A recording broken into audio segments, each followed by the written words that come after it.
and is intended only for mature audiences.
Way better than the clapping that's all stock from Gary. I know. Lame. That was 100% legit clapping.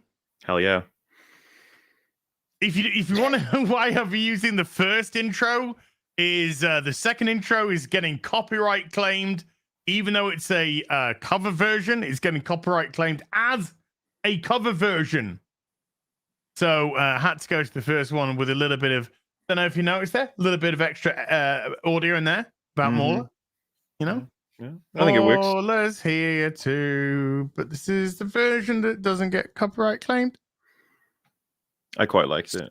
Some weeks they won't copyright claim. Some weeks they will copyright claim. So it's just a nightmare that. So I think we're just gonna get a whole brand new theme tune from an original person doing an original thing. There you go. That's exciting, isn't it? Hi, everybody. Welcome to the Real BBC. I'm your host, Adam Hill versus Babyface this week. Gary will be here, but he's having,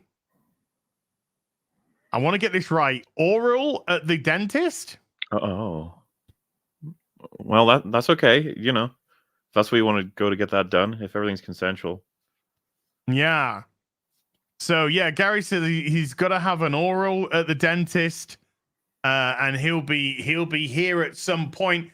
And Mandy, unfortunately, had a family issue, so she couldn't make it today, but we're going to reschedule Mandy for a couple of weeks' time. So she'll be back in a couple of weeks' time, and just, get your stuff sorted out, woman. So it's Morley and I for the first little bit. So we'll hold off as long as we can on the old the topic, the big one. But I think we've got a great topic of conversation for you and I to discuss. Oh yes, Mauler. Oh god, you and I have both liked a certain video game which has come out recently. That's true.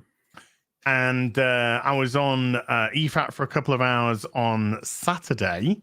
I wish I could have been on for longer. If you don't know, folks, I've had a very nasty infection in my left leg, which I couldn't get my meds for until Sunday. So Friday and Saturday, I was in absolutely excruciating pain with this infection, and that's why I had to leave FNT early. I would have stayed for longer, but I literally couldn't bear it anymore. Couldn't bear the pain anymore. And on EFAP, that's why I could only do a couple of hours because the leg needed to be upright. Sunday, managed to pick up the meds. So I am on the mend. The pain is going. The infection is going. So it's all gravy, baby. But I really wish I had been on for longer because I was really enjoying the conversation. Yeah, it was funny. We were splitting into story and mechanics, and we thought we'd get story done quick first, and that went on for about 3 hours. And then we finally got to the long part, being the mechanics. Yeah, I think I got a text from you at like 4 o'clock in the morning. Yeah. saying, "We just finished. Thanks for being on." Like, oh man, dude, I've been asleep for 6 hours. Yeah, there's a lot to talk about. Yeah, it's a good game. It's a big old chunky game. Oh hell yeah. But you and I think fair to say we both really like the game. Mm-hmm. You know, there were certain things that we did have it was so funny actually, dude. I haven't been on EFRAT for a long time. That was my first time on EFRAT for a long time. We've recorded some stuff which people haven't seen yet. Oh, they'll get it eventually. They'll get it eventually. Yes, they will. I think we filmed that back in February, maybe. But I haven't actually been on the Saturday EFRAT for a long time. So I was there, and we're going through the characters and praising the characters. Leon, great. You know? Yeah. Ashley, vast improvement on the previous Ashley. Really good. Mendez was great. Sadler, you know, fair. Salazar, fair, you know, nothing to complain about. But, you know, better than the original. I don't know. You know, maybe Salazar. So, you know, very, very positive stuff. And then we got to Ada Wong. And, you know, a lot of criticism for that voice actress. Yeah. And then I looked to the chat, which is the thing that you should never do. After I'd said my thing about Ada, I looked at the chat and I just saw this one chat going, "Fucking as always complaining about things." I was just like, I have literally praised everything, and the only thing that I've criticized is Ada's voice actress. After even caveating that by saying the character model is unreal, is just phenomenal. Yeah. The new character model for Ada. Well, there's also everyone there agreed the complain. voice acting was bad, except I think John said he understood why they went that direction or something like that. So basically, just fucking, you're not the only one who thinks Ada's voice actress was a bit. I've heard she recently came out and said something like her Ada is one that's a survivor. Well, I actually have an Instagram post from her. Oh. Which I thought you and I should go through. I know I'm just a hater, people. Just a hater. Born and bred hater. H8ER. Well, I like bread. Can't have bread. No, you know. I can't have bread. I can't have bread. Carbs. No.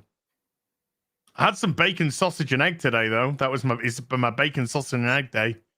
See, bacon can just be bread. You can put things between layers of bacon. That's like bread. So I put something between the layers of bacon. Wow. So the now then, if you don't know, chat, most of you probably will by now. But the voice actress for Ada in the video game Resident Evil 4 Remake is actually the same actress who played Ada Wong in the abomination Welcome to Raccoon City, which bombed at the cinema, lost money, and you can buy the Blu-ray now for like £6. I luckily haven't seen that. I have seen snippets of it, and I'm very glad that I haven't seen the whole film because the snippets are embarrassing, Mauler. Embarrassing. So I thought to myself, why would you hire the voice actress for Ada Wong when the one in the Resident Evil 2 remake was absolutely fine? I thought was great. To a failed movie and put her in the most beloved game in the Resident Evil series. I think most people would agree with that. Yeah, I think so. Yeah. When you're desperately trying to make sure that your audience like it. So I said the only reason that I can think is she's the first Asian actress to voice Ada in a video game, because we had the Asian actress in the I don't want to say Wes Anderson Anderson's Resident Evil movies. They were fantastic. Which was so good. I think what was great about them is how faithful they were to the games. That's Well, do you know gotta be. something? Costume-wise, yes. Well, yeah. Costume-wise, at least they tried to make the characters look like the characters in the game, ish. But she's the first voice actress to Paul W.S. Anderson. Thank you. She's the first voice actress to voice an Asian voice actress to voice Ada. So I think I said that is the only thing I can think of, because all the other Ada voice actresses have been Caucasian women. So that was it. That's the only. I'm not, I might be completely wrong, but that's the only reason I could possibly think. Now then, this is Lily Gao's response to the heaps of criticism that we've got. And if ever there was a I sigh, Mauler, I sigh. Mm-hmm. A typical response. This is it. So she says, being the first Asian actress to portray Ada in the Resident Evil video games is an honor. And I will forever be grateful to our producer and director for making the decision on authentic representation. Well, you're a voice actress.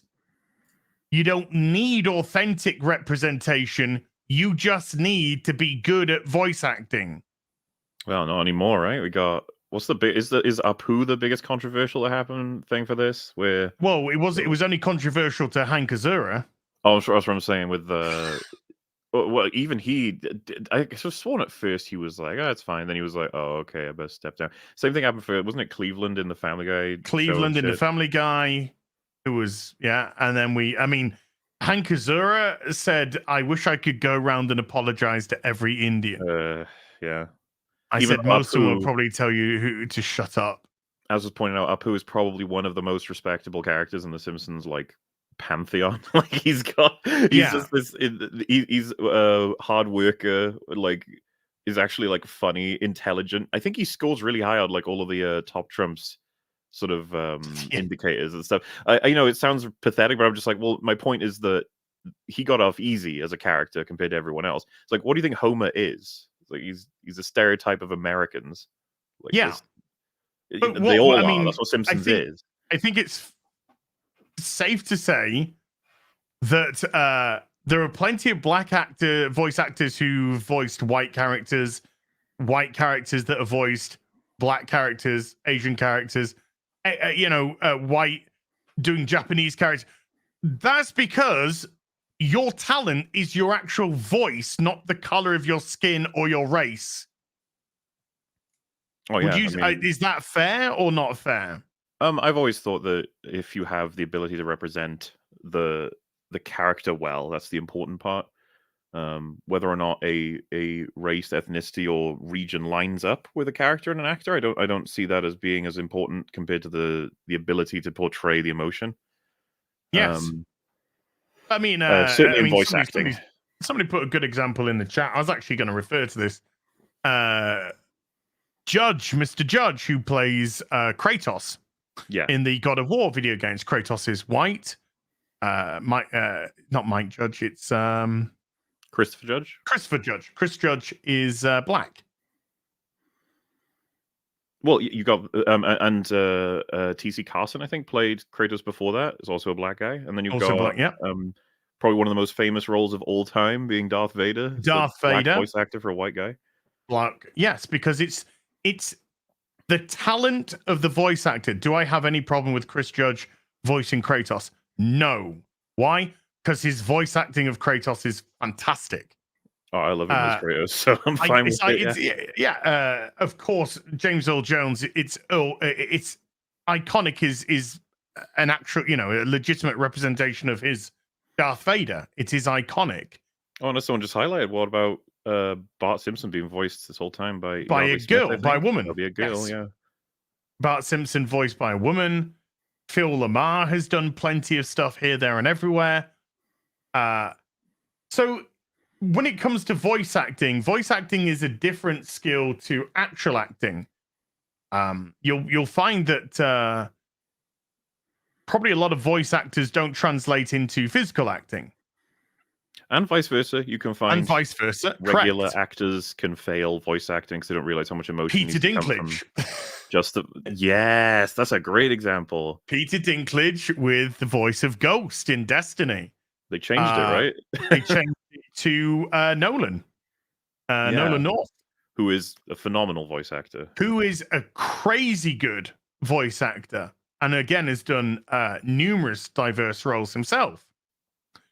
So Phil Lamar voiced Samurai Jack. There you go. So you know, it's a skill, it's an art to be a voice actor. It's an incredible talent to be able to weave that emotion purely through the tone of your voice. So Yeah, I think it doesn't overall matter. point, there's no sense of it being immoral at all to me. The idea that a Not at all. woman or a man could voice the opposite, or that people who aren't the people they're portraying are pretending to be the people they're portraying. Seems to me that is what acting is. So it's fine with me. Yes. So with that, let's carry on. Okay. After authentic representation, it's unfortunate with the game's release also came the all too familiar feeling of I don't belong. Well, you probably don't belong in the voice acting sphere, no, because you were terrible. While criticism is expected, it's not the first time an actor of color, Okay. Asian. Also, sexist harassment. What about Ashley's actress? Are people going after her for bad acting? To find the shit out of that. Well, you know what I mean, right? Like, she's not experiencing criticism for her acting abilities, yet she's a woman. If anything, because she did very well. She did the voice. She did the voice of Ashley. That's what I'm saying. A lot of well. people have been saying she's possibly the best performance in the game. She tried her ass off to sound authentic. So I don't know. Maybe we don't hate women. Like maybe we just hate shit voice actresses. I don't hate her. I just think I don't hate Lily Gao at all. I just think her performance as Ada Wong was appalling. Yeah, absolutely appalling. It's lucky for the game that she takes about 2% of the total dialogue. Yes. If she took like 50, then we'd have a serious problem. Yeah. She is flatter than a pancake on Shrove Tuesday. Yes. And the timing was horrendous in response to the characters that she's with. Oh, someone just said, just wait for Separate Ways. That's a good point. Oh, actually. I know, dude. I said this on EFAP. I said, God, you know, I was excited for Separate Ways until Ada opened her mouth. It's like, oh God, please don't tell me that's what. And again, her character model is just, I just want to fucking pour maple syrup all over it. And, but you know, it's not the first time an actor of color, fuck up, you're white. To shut up. Faces racist and sexist harassment for simply participating. I'm not saying it doesn't exist, but have you seen any sexist or racist comments made to her? No, but this is the thing. I don't buy this. I never do. What a coincidence that the primary actress complaining that everyone's being racist, sexist is the one that is getting shot on for voice acting. Yeah, but the one who played Ada isn't. Yeah, where would is that because Ashley's white? No, it's because you can't handle criticism for your terrible performance. Yeah, it's annoying because it's not what this is about at all. No. Inauthentic casting perpetuates an unhealthy image that further dehumanizes the community they seek to reflect. Do you actually make any sense of that? So from what I'm gathering from that statement, it means that if you portray a character you are not in real life, be it sexuality, race, whatever, then you are dehumanizing them. You're almost like, as she just said, reflecting badly. But I'd just be like, so then that must suck, because any creature we try to portray that isn't real automatically becomes dehumanized by portrayal then, right? Like any alien, sci-fi, fantasy creature of any kind that doesn't actually exist we automatically see them as like fucking crazy nonsense, dehumanized monsters or something. It's like that's not true. Some of the most compelling characters in the history of media, people in chat will be able to name several thousand probably. Just aliens, monsters, otherworldly creatures are incredibly inspirational and human, right? So if that's true, then, and also I guess another argument would be, how would you even know? A lot of people don't even know. Like people don't listen to Ada, let's say in Resident Evil 4 OG, and go, wait a minute, that's not an Asian person. Wow, she comes across as less than human to me now. It's like, no, that's not how anyone does this. No, because Ada comes across as a half American, half Chinese woman. She doesn't have an Asian accent. She has an American accent. I'm liking all these suggestions in chat, by the way. Arbiter from Halo, Worf. Well, I mean, Steven Seagal. I would personally say, I think voice actors breathe humanity into any character Absolutely. that they play.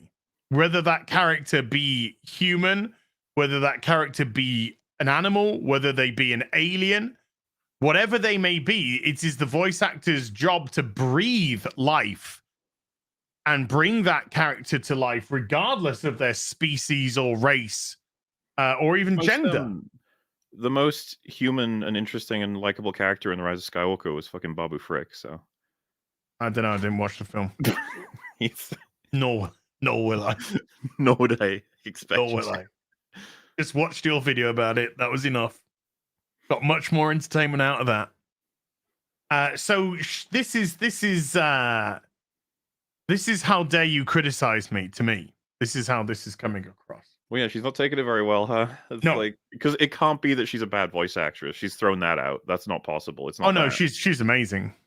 Of course. I mean, this is one of the most like open and shut cases to me because of the fact I've told you several times when I've watched people listen to her in the game. It's so genuine. Nobody's going like, "Oh, here comes Ada. Can't wait to hate on her." They go, "Hey, it's Ada." Ada's one of my favorite characters in the whole franchise. That's what I mean. Because I love her dynamic with Leon. People going in with good faith, and then they're like surprised by the bad acting. So it's hard to like pinpoint exactly what it means to be a good and bad actor, but a lot of us seem to have broad agreements on a lot of them. Like the fact that everyone seems to agree that Ashley did a really great job, and everyone seems to agree that Ada did not. You know, to me, just tell me like, yeah, something's going on there. Something's being heard, and it just it doesn't sound like there's emotion in her delivery. That's all. No, in nothing, flat as a pancake. It is time we stop only capitalizing on the sexualized, eroticized, and mysterious Asian woman. Oh, come on. And make space to honor every kind of Asian woman. Including the emotionally dead Asian. Yeah, including them. Yeah. You need, this woman needs a big fucking dose of get over yourself. Get over yourself. Did somebody say she wasn't doing Ada sexy and it really pissed her off, maybe? Well, Ada's a femme fatale. Ada is not sexy. A fucking bored, bland school teacher from Arkansas. No, there was nothing in her voice. I think Lily Gao needs to instead of all these words that she's using, I think she needs to learn her fucking craft. Get better. Do better. Yeah, you want to have this problem. You are terrible. Really, you are absolutely terrible. Somebody in the chat said, which I mentioned myself, and I think I said it to you. I said, Mauler, was this voiced by an AI? And you were like, no, this is actually a voice actress doing this. I legitimately, it was that bad. I thought it was AI voice. I mean, what else can you say is bad? We come across it every once in a while. Most of the time, voice acting it hits like a particular level of acceptability that we never really have much to say. Yes. Sometimes you'll get people who do so well, you have to comment on it. And then sometimes people do so badly, you have to comment on it as well. Yes. And she stood out like a sore thumb. Same for live action actors as well. Same thing. So usually you get like a standard But yeah, unfortunate. Oh, dude, just wait till you get to this next bit. My Ada is a survivor. Well, you clearly don't know Resident fucking Evil. She's a survivor. What does she mean by that? She's a survivor. She is kind, just, intelligent, and funny. Well, that is actually quite funny because she exhibited none of those qualities in your voice acting. Yeah, Actually, Ada is manipulative, self-serving, and a femme fatale who just so happens to have a little bit of a soft spot and a weakness for Leon. But she won't let that stand in her way of her mission. So you've demonstrated by those descriptions that you know nothing about Ada Wong. And this is the second time that you have represented her. Second time. You don't know the character. You don't know her traits. You don't know what she's about. And it shows because you put out the blandest, basic performance, which I think fucking Mauler could have done a better job at voicing Ada Wong than you. Hi, Leon. Nowhere in her delivery, nowhere in her portrayal did I get any sense that this was remotely Ada Wong. I just got the sense that this was a very poor voice actress. I mean, who's going to play the race game and the sexuality game to negate a bucket load of criticism, legitimate criticism, that has come your way for a terrible performance. The part that's really struck me is my Ada is, and then a selection of things is like kind, just, intelligent, and funny. I'm like, so what are you implying there that you have given her a funny, intelligent, just, and kind aspect? It's like, it's a little bit vague, isn't it? Like, shouldn't it be other people to be telling you that? Like, really love your portrayal, very funny, and she comes across quite smart, and I really love how just she is, how kind she is, instead of you having to display all of this. Because it's not like people were shouting at her, "You've ruined Ada because now she's no longer kind, just, intelligent, funny." They would just say, "No, you just bad actress. You just did bad acting." She stole Las Plagas to sell for money. Yeah, well, and it sounded like she was reading lines off scripts. That's the core problem. But I don't deny the fact that it does seem like she's not that familiar with Ada, which wouldn't surprise me. But this is the second portrayal of the character. Yeah, but I mean, she'd give it a script and read it. That's what I thought from her performance. And so now it would be like, oh, maybe she didn't actually read into the character. Resident Evil Welcome to Raccoon City had a race-changed Jill Valentine, had a race-changed Leon Kennedy. Jill was changed from a white woman to a black woman. Leon was race-changed from a white man to an Indian man.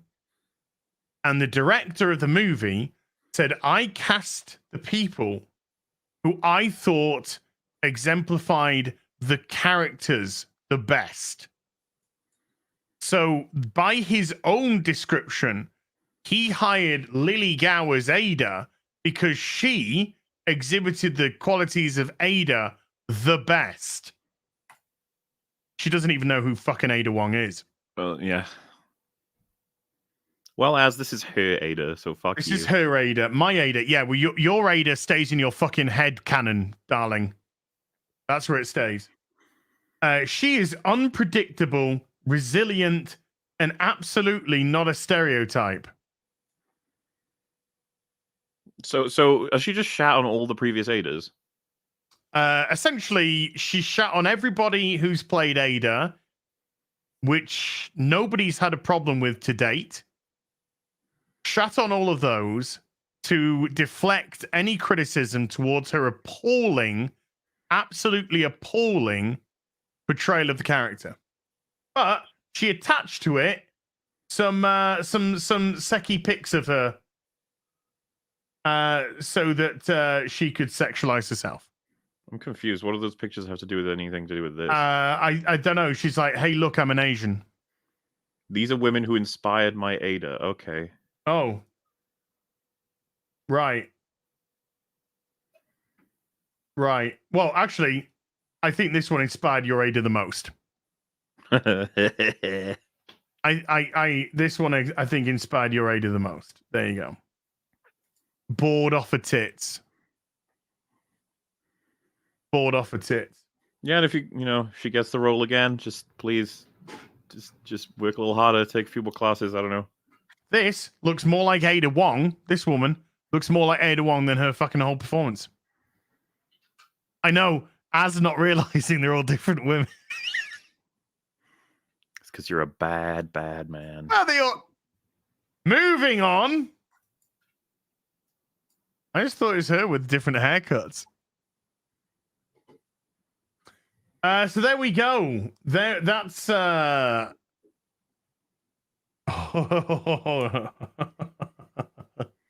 role of privilege. Oh no. Yeah, the role of privilege. So this is Lily Gao. And I don't know. I want to just go to a profile. How do I just go to a profile? Look at a profile. I just want to go to a profile. I just want to go to account. Just let me go to account. Do you have to have wait, what? Oh, it's Instagram. Do you have to have I don't really know. I don't fucking know Instagram works. No, I don't know how Instagram really works. I'll see. It's like magnets, dude. I don't know. Yeah. I know. I just want to go. Oh, no, still can't. What if I go back? Lily Gao Instagram. Yeah, there it is. Hold on. Is that it? Is that all she's got on her fucking thing? I think that's the whole thing. The role of privilege for many members of the majority culture, i.e., those who identify as white in the United States. But it's funny that you seem to have. First of all, games are universal, worldwide. Second of all, there are more Asian people on the planet than white people. So who's the fucking minority versus the majority in that case? They're just facts. It's not racist, it's just facts. Resident Evil 4 isn't just sold in the United States, darling. But it's not sold in Spain. Too offensive. Oh, Spaniards love getting shot up. Oh my goodness me. She sounds like an absolute bell end. An absolute bell end. Another incredibly egotistical, high ego, low self-esteem, tender actress in Hollywood that stomps her feet when people aren't kissing her ass because she's in an industry where everybody just goes around kissing ass. And then when she comes up against some legitimate criticism, freaks out and plays the racism card, plays the sexism card, plays the objectification card, whatever. What an absolute pillock. So, absolute pillock.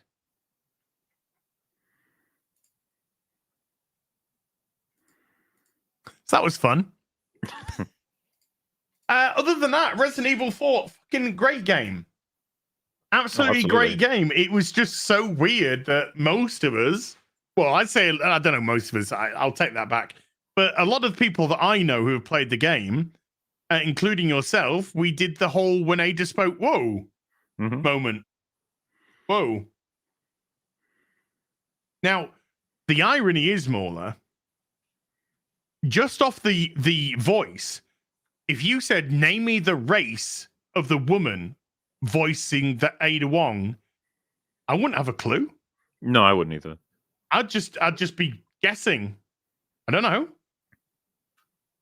She could have been black. She could have been white. She could have been Asian. She could have been Indian. She could have been Pakistani. She could have been from Hong Kong. She could have been from Australia.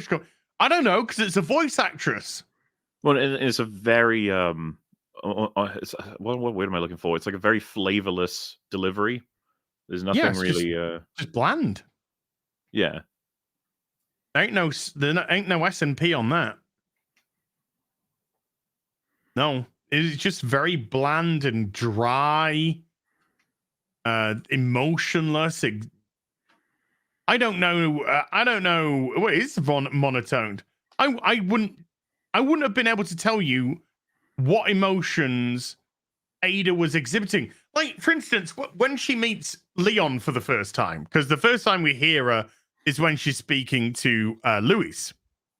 But when she bumps into Leon and gets him to drop his gun, and she's talking, and then she's like, "You don't seem surprised to see me. Interesting." I'm like, oh, Yeah. it's like, to me, if it felt like she had no clue what she was responding to. Like she'd literally just got a script and then gone in front of a microphone and read it, not knowing the context, not knowing the action of the scene, the flow of the scene, the character involved, who they are. Were they Luis? Were they Leon? Were they Sadler? Were they Krauser? Whoever it was, you just wouldn't have been able to tell from the way that she spoke to them. Don't think too hard, handsome. Don't think too hard, handsome. Are you coming? No. I mean, at the character model, all over your face, neck, and chest. But in terms of what's going on there, I have no clue. No clue. Unfortunate. Very unfortunate, because it's the only like major criticism I have of the game, really. You know, I thought the mechanics were great. I thought the mechanics were sound. I thought the other characters were fine. Maybe the originals were better in a couple of cases, but I wouldn't say that the one like Sadler and Salazar, I think they were better in the original. But I wouldn't say the performances of the Sadler and Salazar were worse or bad. Mm-hmm. They were just different, and I just preferred the originals. I thought Leon was great. I thought Ashley was fantastic. I thought she became very likable. Yeah, I thought so did too. Ashley, and yeah, definitely. You know, I thought the actress really conveyed a great range of emotion with Ashley, from scared to funny to content to excited. You know, it was she had a great range.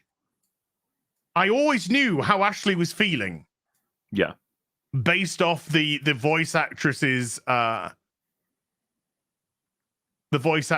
talent. So it's funny how nobody's been criticizing her, and certainly the character model of Ashley has come under a lot of... Oh, that's a whole other thing. Yeah. You know, a lot of simping going on there. Let's just say mods, they go nuts. Some of the mods have been... I pissed myself laughing. Did you see the Fat Ashley mod? Yeah.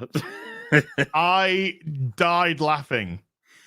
I just thought it was so funny. And then somebody posted the picture of Pierce Brosnan and Bond just going...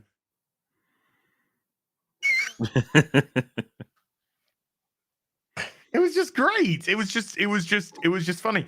But Leon, you know, we've had we've had mainstream media talking about, oh, look at all these sexist mods in Resident Evil 4 for Ashley. Sorry, have you seen the ones for Leon? Yeah. You don't seem to be complaining about the objectification of Leon and the mods that you can get for him, because it only moves in one way, because it only moves to a certain specific narrative, which is laughable, absolutely laughable. And so this is why people don't give a fuck about mainstream media. If mainstream media were objective, or at least they're always going to be subjective, but at least if they were honest about all of it, then you'd have more respect for the people that are only criticize specific aspects and then ignore those same aspects on another character because that character doesn't fit the narrative, i.e., a man. In this Well, yeah, case. it's not going away anytime soon. Gamers like to see all their favorite characters naked. That's just, Hello? that's humans for you. I like seeing all my women naked. I ain't gonna see that though. But no, it's look, these characters. I know this is gonna shock some people, so please clutch your pearls. Clutch your pearls. Video games, comics, movie stars. Guess what, Mauler? A lot of them are on the screen to be objectified. Wow. They've been cast to be objectified. That's why our heroes are exceedingly attractive. That's why our leading men are exceedingly handsome and buff. And our leading ladies, sexy and beautiful. I refuse to believe it. It's because we want to see, regular people want to see an aspirational version of what we could be. They want us to be able to put ourselves in the role of James Bond. And instead of being this fucking bald, fucking fat, middle-aged Yorkshireman, I'm now this tall, dark, handsome, suave secret agent that men want to be and women want to be with. It's a visual medium, movies, TV, comics, video games, visual mediums. Whole industry for it. Well, I mean, it doesn't surprise me at all that it's almost just like the expected churn of culture discussion, right? It's like the people who do what they do all the time do the thing, and then everyone is like, well, nothing else to talk about. I can complain about this. And they're often people who, I'm sure, have engaged in plenty of similar behavior regardless. As in, consumed sexual content. I think that's a pretty normal thing for a lot of humans to do. We're sexual creatures. Yeah, it's that whole reproduction thing. Mm-hmm.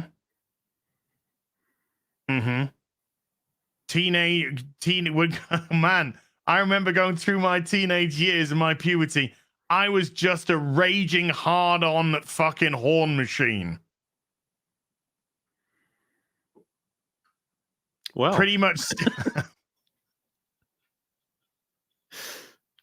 just a lot older. Yeah.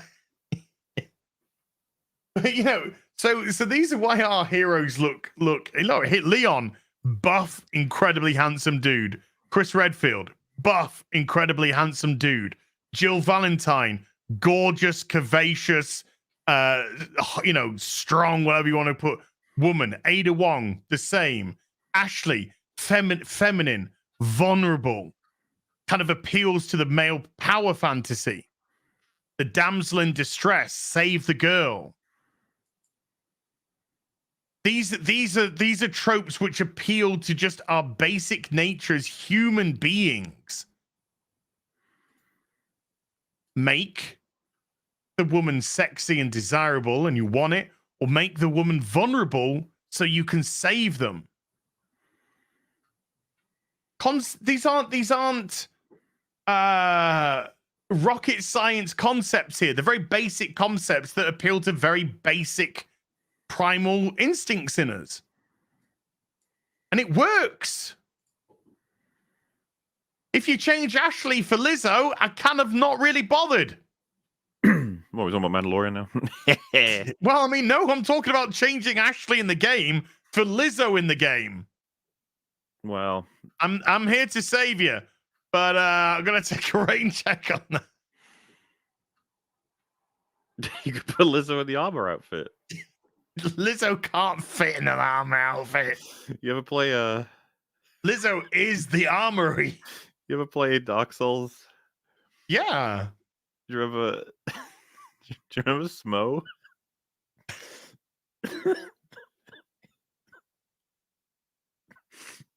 I was gonna say it's a deep cut. It's like a mid cut.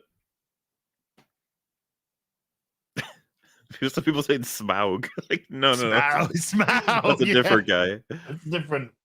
This is a big dragon, man. Big dragon, man. Yeah, these aren't like, you know, it changes the nature of humanity, and a lot of Hollywood now wants to change the way that you view beauty. They want to change the way that you view power. Hence why we now have uglies, womans, and we have the term toxic masculinity, which actually just means masculinity, because masculinity scares the shit out of them, because they want their men docile and femmy and subservient. So when something like Resident Evil comes along, that game wants its men to be hyper masculine, and it wants its women to be the same, not hyper masculine, but feminine, but on the same level as their men. It wants its men punching boulders. Oh God, I really hope they change that in the remake. Keep it. I had a thought, by the way. I had a thought after EFAP when we were discussing. So they're going to do Resident Evil 5 next. As you know, they've got to remake Resident Evil 5 next. Do you know what I think? I don't think so. Oh, all right. I think the next remake they will announce Code Veronica X. Code Veronica X. That's the other option, yeah. That is the one I think they're going to remake. And that is such an underrated game. Well, yeah, I mean, it could be the one they do. I think it's going to be Code Veronica. I think Code Veronica is a really good game. Really good game. I haven't played that game in a long time, but I think that's the one. But I think there's a massive fan following, fan favorite of Code Veronica, and I think they're going to go there. Well, we'll have to see, but I think they're going to be riding the wave. It gets Claire her day as well. Yeah. I think we'll be riding the wave of Resi 4 for a little while now, because they'll be announcing separate ways as release. They might even do more than that. More characters for mercenaries as well, of course. I think it sold exceedingly well, hasn't it? The remake. Is it the best selling of all time now for Resident Evil? I don't know that. Or on trajectory for it, I mean. Yeah, I think it's on trajectory. Because Mola, this might shock you. But I actually thought Claire Redfield in Resident Evil 2 Remake was really good. But I thought the character model looked fantastic. I thought the voice actress really breathed incredible life into Claire. There's a woman though. And there's a woman though. Oh, sorry, I didn't like her. Right. So, for a second there, I was like, "You're glitching out, mate. What are you doing?" Sorry. I thought the character model was for Claire was superb. The dynamic with Leon was great, and even without Leon, she was great. The voice actress was fantastic for Claire. Fantastic. She could go through a really great range of emotions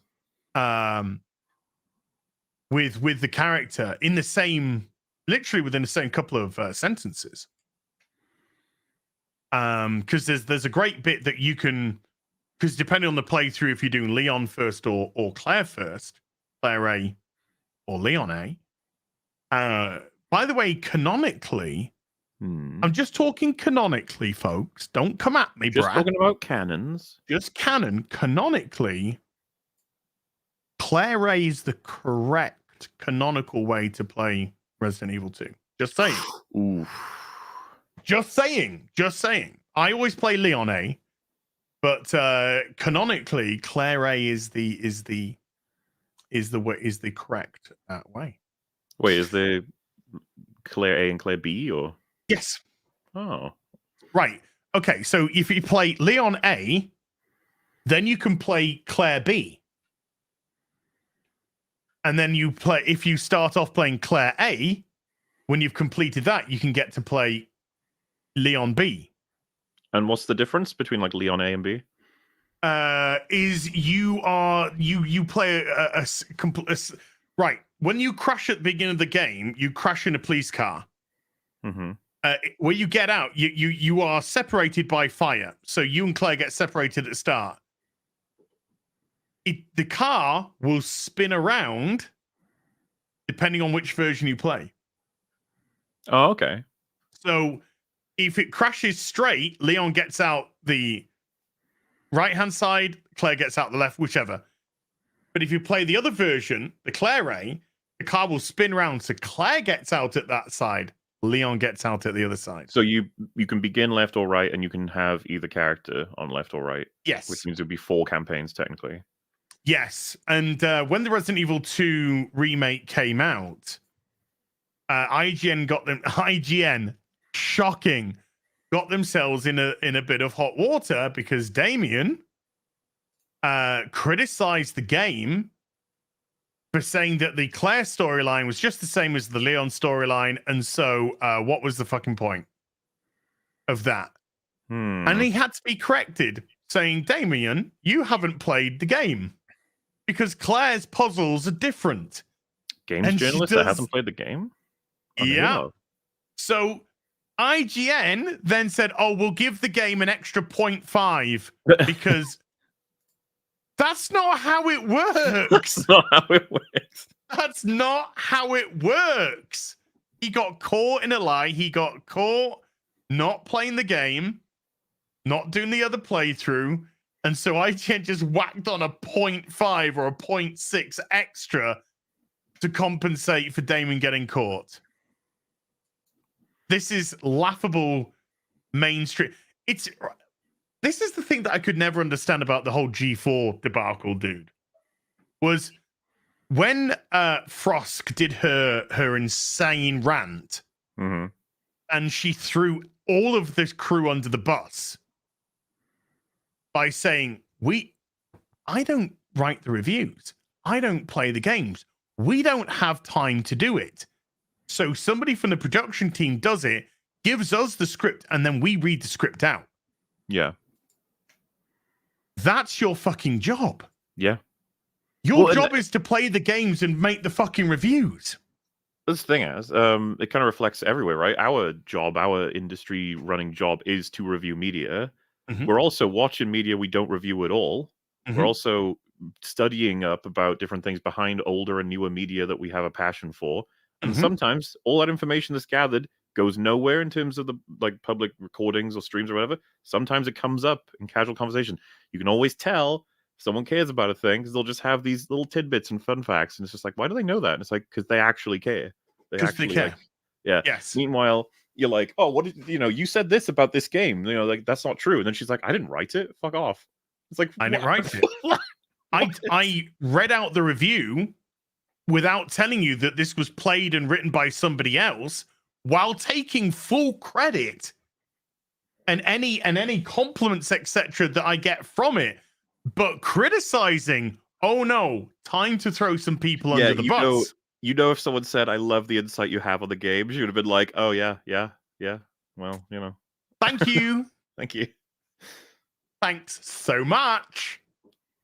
I also thought I was kind, intelligent, and just and funny myself. Well, I don't know if you can tell, Mauler, but I've actually changed the shelving. It's all changed now. To reflect your nerdiness. Well, only a staunch viewer would probably realize. But all the PlayStation 4 games have gone.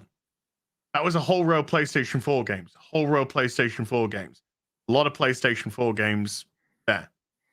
And what I've done is I've moved the PlayStation 2 games here that I have, with the PlayStation 2 on top. And I put my Dreamcast games here, just a little Shenmue 1, Shenmue 2, and then some Phantasy Star right there. PlayStation 1 games there, just a selection of some of the PlayStation 1 games that I played, obviously not all of them. Dungeons & Dragons on the Mega Drive, Sega Genesis to the US. There. Down below, all of that stuff gone. Replaced by a bunch of Transformer Seekers. Azrael. Nightwing Azrael. Signed McFarlane Batman card. Up top, We've got me, my one in six of me, made by lovely Andy Masterson. My Gwent decks, my collector's Witcher 3 expansions, my Graham Nolan Azrael's Batman subway rocket transportation, Azrael after his costume gets burnt off and it reveals the red, my 9th Doctor TARDIS, my gay Nazi surrounded by Cara Dune. One of them's fallen over and needs picking up because I did do some hoovering. But my Commandos from Patrick and my Skyfire Jetfire. And there you can see is my Gryffindor Lego. What I'm trying to say here, Morley, is every single one of those games there I have played. Now, whether or not I've traded them in over the years and I've now rebought them either sealed or not sealed, because I just want to have that memory of them, that moment with them to get them back. Oh, and then the Ark of the Covenant right there as well. Is what I've done. Every one of those games I played, every single one, every single character that's there, my Final Fantasy little 7 minifigures there, my Azrael, my Transformer Seekers, my Nightfall Batman, all of this means something to me. Because I either have read the comics, I've either watched the cartoons, collected the toys, whatever it may be. Every single bit of that means something to me. It's not just window dressing to say, hey, look, I'm a fake geek. Like you get in the studios of your G4s and your whatnot that used to exist. Well, I wouldn't believe that Frost knows a fucking thing about anything that she's talking about. Yeah, but that's the difference between mainstream and us. Because every film that you talk about is a film that you've loved. You talk about the character, or a film that you've watched and you've critiqued, I should really say. You might some of them I love. Might not. Yeah, some of them you might not. And this is just an absolute. This is a minuscule fraction. A minuscule fraction of all the fantasy and the geek stuff that I've just loved throughout my life. And we've just had a near hour-long conversation about Resident Evil franchise.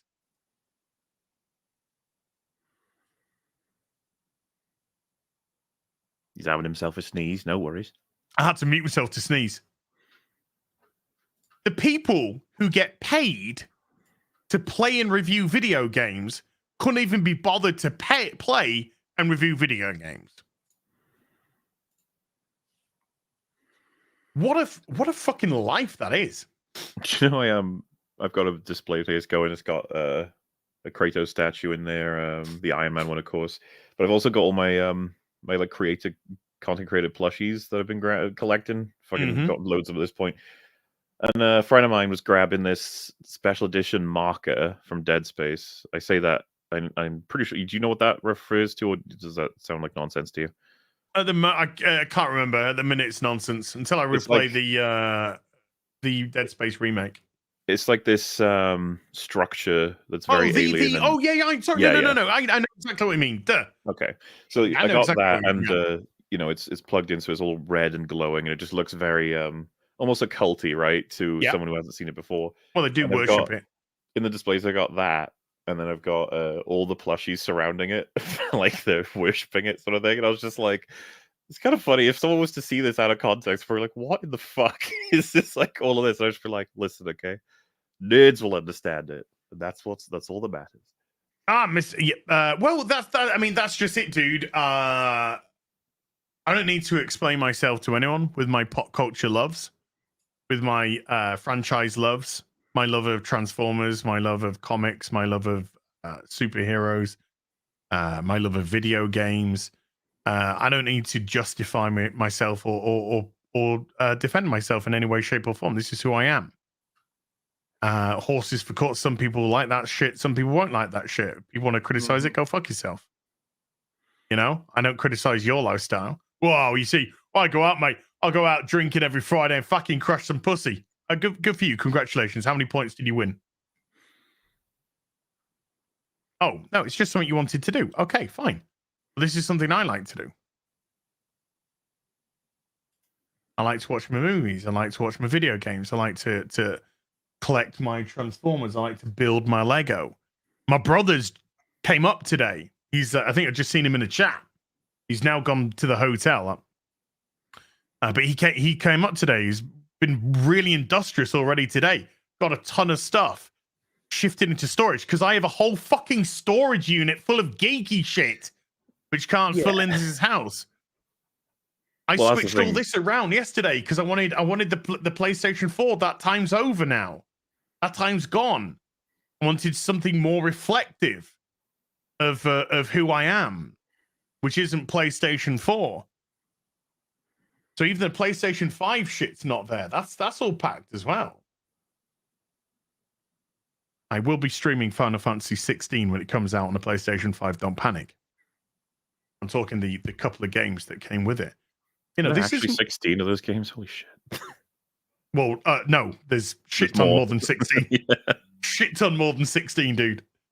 So you know, this is reflective of who we are as a pop culture fan, as a nerd, as a geek, and we have every right to criticize or to praise, because we praised probably 95% of Resident Evil 4, the product that is presented in front of us. And nobody, not a single person, you nor me, are above criticism. Valid or invalid. It's kind of crazy too, because before it came out, it was said by most people like it's not going to have any chance of knocking off Resident Evil 4 OG. But by the time, because when we got to the end of the stream, we did ask the question: is it better? Okay. Is it worse? I think a lot of us settled on it was worse, but it was close. It's a really good game. I could see there being an argument for the cut content. Maybe just hindering it a little bit. What I know is that when the OG Resident Evil 4 came out, I couldn't stop playing it. The Resident Evil 4 remake has come out, and I can't stop playing it. My love for Resident Evil 4 OG hasn't in any way, shape, or form diminished. If anything, it's been enhanced because we have this incredible remake that I can't stop playing. Well, I'll tell you one thing, man. If they do release an RE5 remake, I'll jump on that day one, you know? I'll be like, 100%. Code Veronica, probably even a Resident Evil 6 remake. I'll be jumping on that crazy. day one. If they release it as a co-op game, like if they have the balls to do that, like this is a co-op campaign Resident Evil game, grab a friend, you know, we've designed this from the ground up, fully co-op and everything. It's just like, I wonder how everyone's gonna team up. Maybe like you and Drinker, me and I'm gonna have to choose between either Metal, Rags, Friggy. They're all gonna want to play it. So it's like the true answer is they should make it 4-player, you know. Have Chris, Sheva, Leon, and I don't know. Did you see the trailer for Resident Evil Death Island today? I have. What did you think? Interesting. Especially that part where they all do a different version of jumping over that tentacle. That was kind of cool. The movies are very hit and miss. I love them all. You know, I can objectively say that there's a you know, difference in quality between some of the films, but I just love those CGI movies. I just really, really enjoyed them, and I cannot wait for Death Island. I am so excited to watch I need to Death check Island. them out. I'll have to see at some point, because like I'll be interested to check out that one if everyone else is. I'm just like, yeah, I'll keep up with the conversation, see what's going on. But I haven't checked out the others. I probably should. Yeah, they tend to get like 6s out of 10s by most people. You know, kind of like round that ish score. But I really enjoy them. I just think they are great. You know, it's just great. It's just great sort of switch off fun. Just switch off for 90 minutes or so, however it is. But to have Leon, Chris, Claire, Jill, and Rebecca in the same movie, You sign me up for that. I think this could possibly, unless he's met her in another film and I can't remember, I think this is possibly the first time Leon and Jill are going to interact in Resident Evil. Resident Evil I have such a weird relationship with that franchise. I'm like, it's so spotty in terms of what I'm familiar with, and yet I'm like hyper familiar with Resident Evil 4 and 5 and 7 and 8. For some reason, that's the selection. 6, I just couldn't get into. I played it a couple hours when it first came out, and I was just like, I don't know, this isn't working for me. I would pay you £5, but I would pay you to play the Resident Evil 2 remake. I would love to see you play that game. A lot of people have said they want to play it, especially after 4, because I liked it so much. They're just like, you should be playing 2 remake too. Just like, see where it all began for Leon. Leon is pretty cool. And I think the Claire in the Resident Evil 2 remake is such an upgrade to the original Resident Evil 2. Well, at that point, wouldn't you say I should play Resident Evil 1 remake? More like I'd watch you play all of them. I'd watch you play the shit out of all of them. I'd love you to play the Resident Evil 1 remake, which, you know, is not probably a remake by our standards compared to the remakes we're getting now. And then Resident Evil 2, then Resident Evil 3. Hell yeah. Because the Resident Evil 3 remake is there as well. It's not great. And it's definitely the weakest by far of the remakes, by far. But yeah, I would watch the shit out of all of that. I'd love to see you for the first time experiencing those stories. I mean, you know, it does sound like fun. I'm just saying. I've got a whole list of things I gotta play. I gotta play all the Mass Effects. I gotta play. Fuck them for now. Fuck them. Get on to the Resident Evil stuff. What about Prey, the 2016 game? Everyone fine, it's okay. It's fine. It's nothing special. Get on to the Resident Evil remakes. I like Prey. I like Prey, but it's not a Resident Evil. It's not Resident Evil 2 remake. Or all the Final Fantasies. Am I supposed to play them yet? Oh God. I'm glad that you're young. Well, because I have the time. Yeah. If I started, I might not be alive to finish them. I'm supposed to play Hades as well. That's what everyone keeps asking me to play. Oh, fuck that. Just get on to Yeah, I think you could go on to that another time. It's fine. Another time. You need to crack on with these Resident Evil 2 remakes, mate. Or Hogwarts Legacy. Do you fancy going through for some supers? Yeah, we can do. We'll see if a wild Gary does appear. TJS with a 59 Nox says, "Hi Az, first time I saw you was in a Lord of the Rings rewatch and thought your name was He Elves Babyface.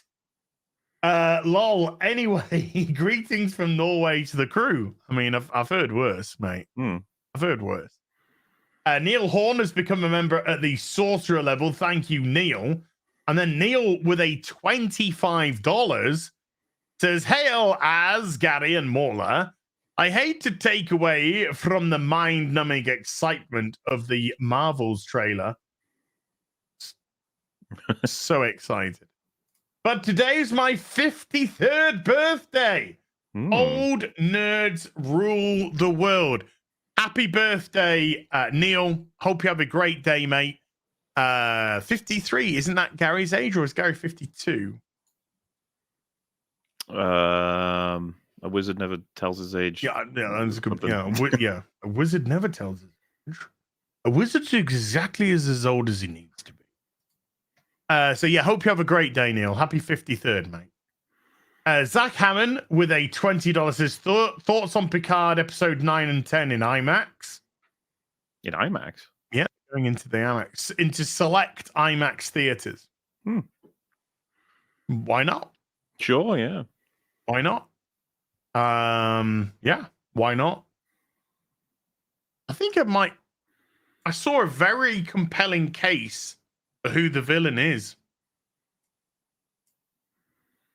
in a video. It's And I was Rufus, like, isn't it? Hmm? It's Rufus, the cowboy man. You got See, it. I'm very into my Trek at this point, so. You got it. Mikey Gusler with a $10 says, "Hey, Az, did you see the Ada Wong actress post on her Instagram responding to all the harassment she's been getting? Game Rant put an article out for it. Can you please show and read it on stream?" We did, Mikey. Yeah. We did. We certainly did. And we went through it all.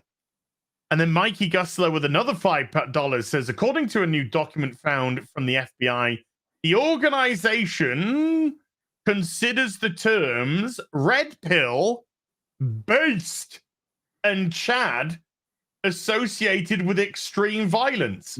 That's weird, because I associate the FBI with massive amounts of fucking kiddie porn. I don't even know what everyone uses based and Chad and stuff. What the hell? Oh, it's pathetic. It's Mauler, it's pathetic. I listen to something like that and I'm just like, cool. I'm a red pill based Chad.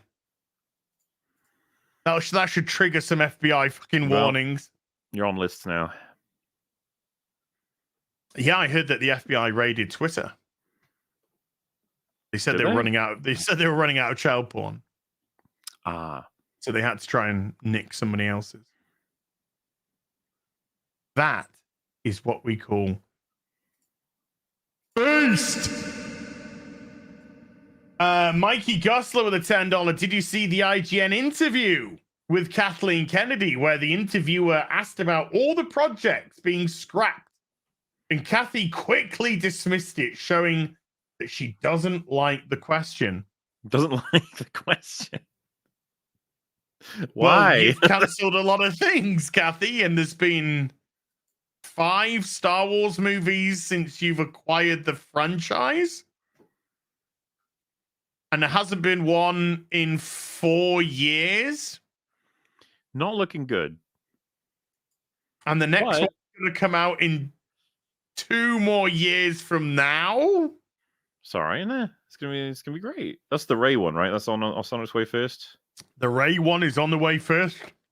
Good idea, guys. 2025. Dude, I'm fucking ecstatic. You're gonna go watch that one then? Oh, yeah. Dude, it's gonna buy me a new fucking house. Oh, Star Wars. Why aren't you watching Mando then, huh? Because I'm done. I don't care about Star Wars, Mona. But you do care about the Ray movie for Star Wars. I care about what the Ray movie can do for me. Well, Mando could do that for you, I suppose. People aren't exactly boring. happy with it right now. Right. Gary said to us, he said, you guys have got to watch the latest episode of The Mandalorian for Friday Night Tights. It's an absolute series low, right? Uh-huh. I started to watch the latest episode. First of all, I saw that it was like 45 minutes long, and I was like, yep. I was 11 minutes in, and I was ready to throw my monitors out the window. It was the trashiest of trash. The acting was appalling. The story was laughable. I don't even know what the casting, Jack Black, Lizzo, just go fuck off. Just Jack Black, he's interesting because I actually thought he did a decent job as Bowser. Sounded like his actual performance, he was putting effort into it. Especially like the fact that they got him to do a song and you can tell he's actually like singing. He's not just fucking around. But in Mando, genuinely feels like he strolled in and was like, what am I playing? And they're like, you're like a British guy, but you're kind of quirky. And he's like, okay, here I am. that's perfect, Jack. Yes. Do you want me to do another take? No, we got it. We've literally got 5 more minutes. Yeah. So just get it done. We got 5 more minutes and $5 more. Let's keep moving. So it was, I ended up giving up on it. And then we get on to Friday Night Tights, and because of the whole everything that had happened with the Disney shit, we didn't even get to talk about it. I'm never watching The Mandalorian again. I'm gonna give you a warning here. The Ray movie may not be entertaining. But hey, but my God, it's gonna be fun to tear apart. probably. Good God, could you imagine having no movie for this long and then coming out with a fucking Rey movie? If that movie is terrible, like, oh, Star Nola, Wars, man. why isn't there a movie for so long?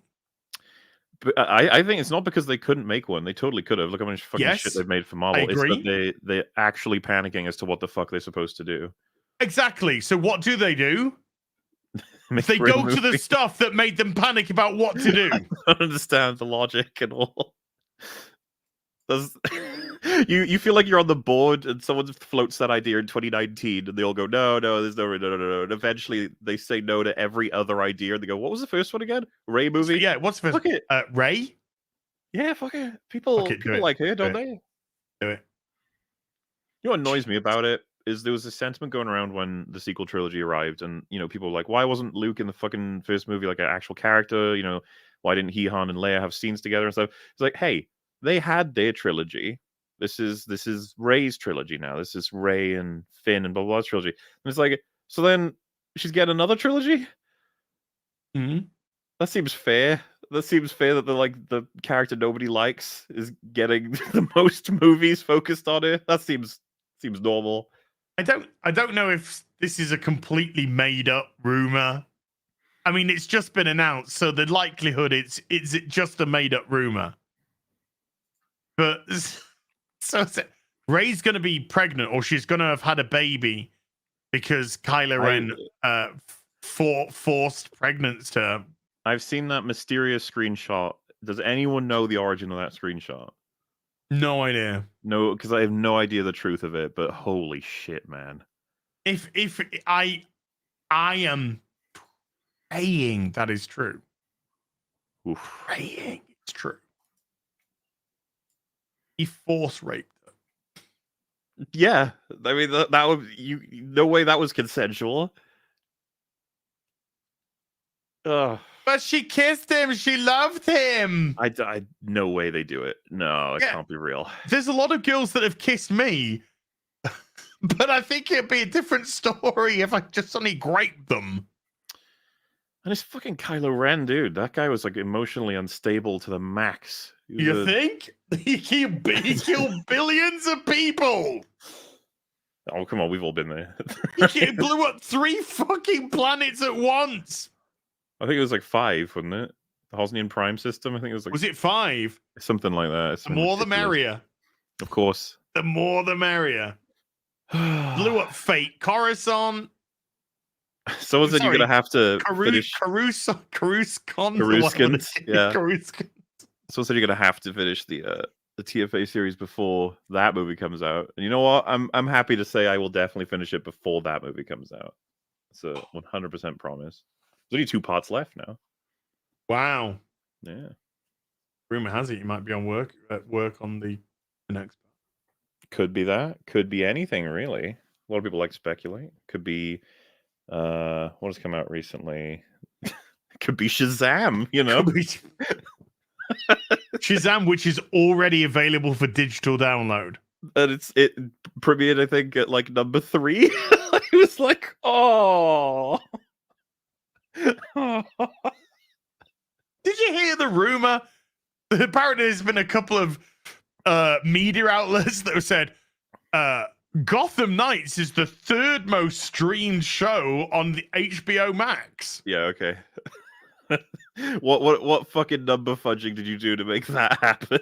Yeah, and I'm just like, well, that's funny because nobody's fucking watching it on the CW. Like 450,000 people a week. We're actually with a demo of 0.08. We're releasing our first Gotham Knights coverage soon, I think Friday. So we have been watching them up to date. Great show, top notch. The Night of Owls masks were incredible.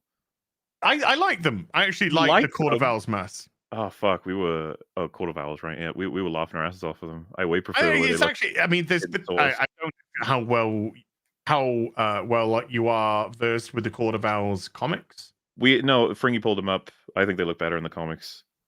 Like, I think they look better in the comics, but I still think they did a decent stylized Court of Owls. They're way too chunky. They're like holding onto their faces with some like serious heft. There's I would have preferred way more minimalist, and I think the eyes look too intense as well. I think that I look. I've got plenty to criticize the show for. I thought the masks were fine. I You like. mostly criticized everything. Well, I've criticized everything else. It's the only thing positive I've said about the show. Yeah, I'm Our having a look at masks, them now. quite like them. I don't like them. But that's totally fine. See, look, we That's disagree fine. on things we think are terrible. Yeah, Mauler, out! Quick, get back into the echo chamber. I apologize. Warwick of Legion Cast has been a sorcerer for 6 months. Thank you, Warwick. Keaton Smith has been a Witcher for 32 months. Thank you, Keaton. And then Keaton follows up with a $1 super sticker of a smiley face. Thank you, Keaton. Primark 117 with a $10. Hail BBC, as I'm proud of you and the commitment regarding your health habits lately. Keep that willpower strong. Iron within, iron without. Sorry. I know your heart belongs to the Death Guard. I know. Yeah, it's good stuff. Keep it up. Showering me with. It's the start. It's the start of a journey. It's the start of a. Sugar is the devil. I know. The devil tastes good. I know. I haven't had a lot of sugar in 58 days. What has there been? I haven't had a lot of sugar in that time. Haven't had a chocolate bar. Haven't had candy, whatever, you know. Mm-hmm. Very low on the refined sugar count. Adrian Nazaruk has been a bard for 18 months, and Whit Gravitus has been a bard for 18 months as well. Score draw. Marksman of 117B with a $5 says, a random medical fact. If you drink something with sugar, then you have explosive diarrhea. It'll sting less. Milk will make it worse. Someone confirm this, thanks. Is it that it's to do with the acid count or like natural acids or whatever? Yeah, I'm not as familiar enough with nutrition and stuff to be able to argue it further, but it's something I've heard as well.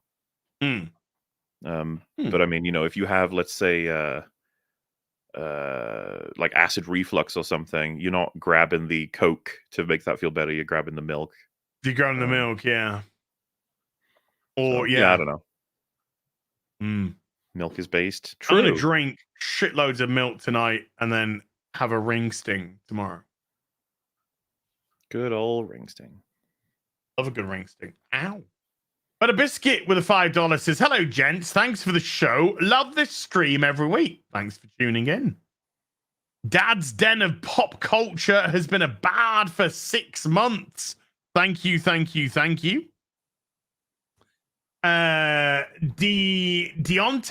Sherfield with a $5 says, hey, Az, did you watch? And what was your opinion on the Red Death / Batwoman Flash season 9 crossover episode? I couldn't do it. I couldn't bring myself. We're saving it. Are you? Hey, we might invite you to come watch it or something on EFAB. That could be fun. I've accrued a lot of cancer from Batwoman. Mm-hmm. I'm up to stage 58 now. It's a lot of stages. I am in remission. I was on stage 72, so it is going down a little bit. But there's sometimes you gotta walk away. Just gotta walk away, dude. I understand. It's great. One last look. I am gonna really struggle to even watch this week's Gotham Knights. I gotta watch Gotham Knights and Mando back to back, dude. So, yeah, now you take pity. Do you remember Mando had a really good reputation? It wasn't even that long ago. I loved season 1 of Mando. I loved it. I loved it. I thought season 2 was a mixed bag, but I love the finale. Mm-hmm. And after Kenobi, I realized that I'm a fucking idiot and wasting my time. That's what that was their direct message to all of us from Kenobi. Yes, it was the worst Star Wars I have ever seen in my life. Was Kenobi absolutely abysmal? Well, I mean, Abysmal. at least Ahsoka's coming out, and you're gonna love that. So you can check that out. I don't even know if I can be bothered. There's lightsabers in it though. Ray Stevenson, he's cool. You got David Tennant's gonna be in it. You like him? He's the Doctor. He's a voice. He's a voice in a droid. A Jedi droid. Well, a droid that did the lightsabers, made the lightsabers, or did the not made the lightsabers, but did like the lightsabery stuff for the, fuck it. I don't care. I don't care. Do you know what, Mauler? What? I don't care about Star Wars. Oh, it is a I'll trash, check out trash Ahsoka. franchise now. We gotta see what they do to Thrawn. See if the fans are happy or if they're upset. I'm curious. We've been warning them for many years that they shouldn't want Thrawn from this era of Star Wars, but hey, here it is. And they're going to adapt Heir to the Empire. Yep.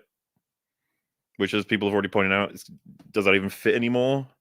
No. I thought they decanonized that in order to canonize a bunch of bullshit with Palpatine and Snoke. But now they're like, decanonize it. They have no ideas, Mauler. They have no ideas. They have no clue what they're doing. None. Star Wars Celebration. What did Drinker call it in his latest video? What, Star Wars or Star Wars Wake or whatever he called it?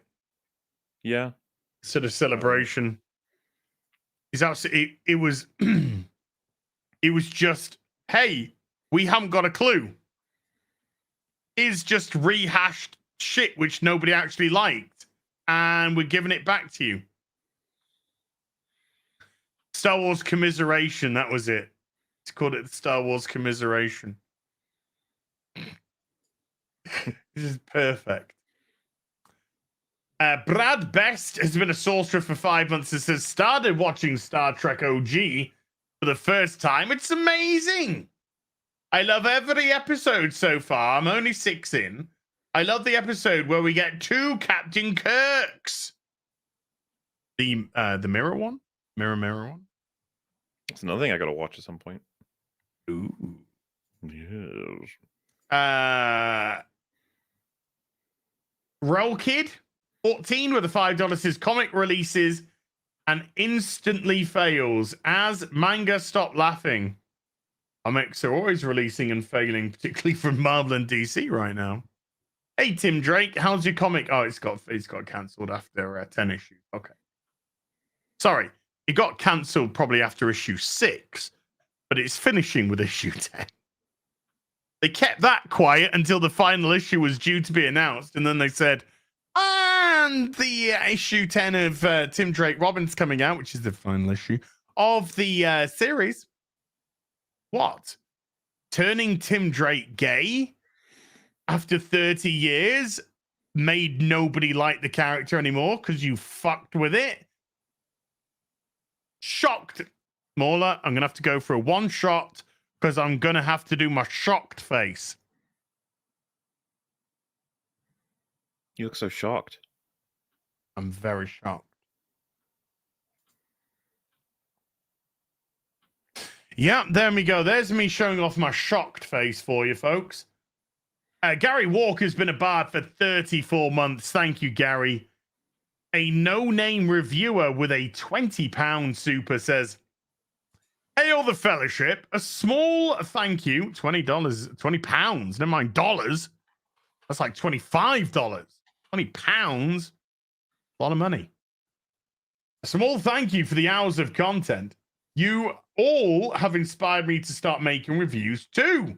Hey. If you happen to have 38 seconds spare, I just covered Mauler's favorite, Glass Onion. Ugh. Any advice is appreciated. Work hard. Wow, it's cool to hear you've been inspired to do it. Glass Onion's a tough one. Deconstructing and like figuring out the writing behind something like a Ryan Johnson thing. I've had experience in it. It's tough. Untangling just how fucking stupid it is. Still kind of want Az and Gary to see Glass Onion someday, but it's all right if they don't. It's okay. It's okay. And that was a no-name reviewer's first super chat. So thank you so much indeed. Niku-san has been a Witcher for 21 months. Says, why does Monica Rambeau teleport away, but her spacesuit stays? No other clothing stays behind ever. Mayhaps the movie would end too soon if the plot wasn't convenient. Mauler, fix it. I will be fixing it. I'll be doing exactly what you just did, pointing out things that don't quite make sense. Because that's Do you know what doesn't Marvel's make so good at. sense? Making that fucking movie don't make sense. I think they had decided to make it a movie back when everything was great, and then they never crossed it off the list, and they just kept on getting made. And they're like, "Wait, we're actually doing it? I thought it was a joke." And it's like, no, it's real. We're not going to discuss this because we're waiting for Gary to do that. I'll just say this, Mauler. Mm-hmm. When your big blockbuster movie that has a budget that's out of control looks like a CW show, you're in fucking trouble.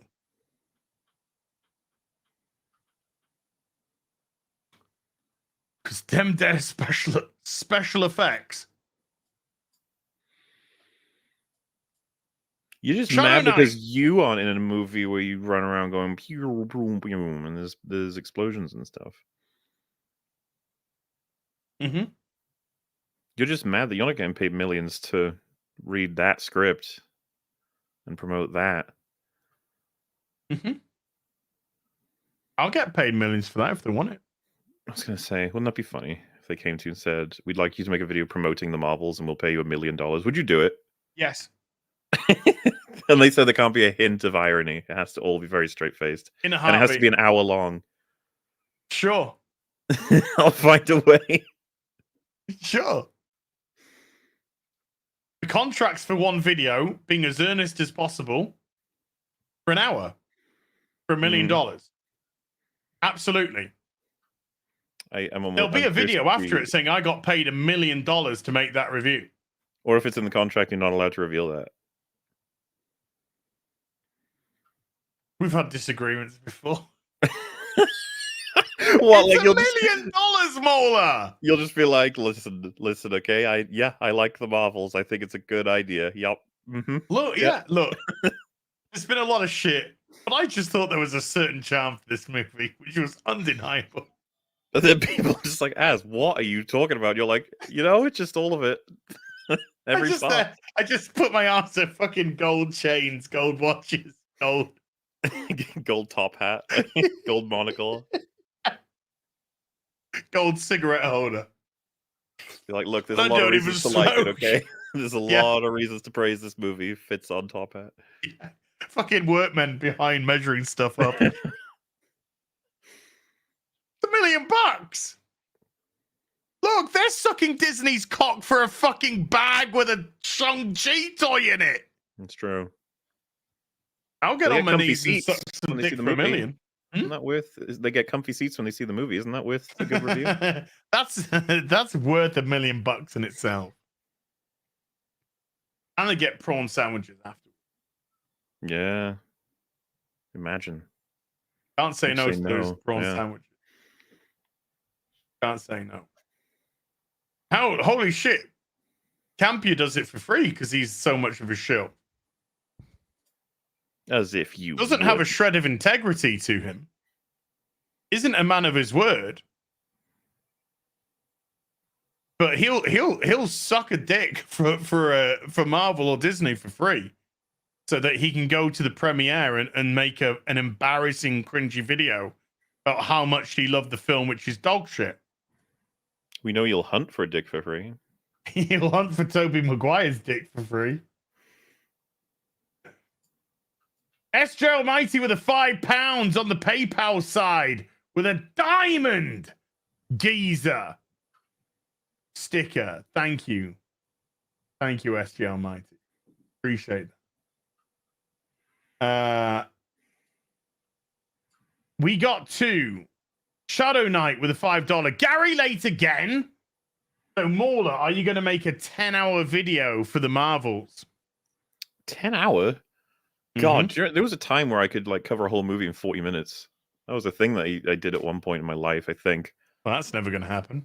Never happened again. No, but it would depend. I need to see the Marvels, see what kind of movie it is. I don't know what we're dealing with, you know? If he likes it, he got paid $1 million. I was about to say, it's like I come up going, it's great. And everyone's like, wait. Wait a minute.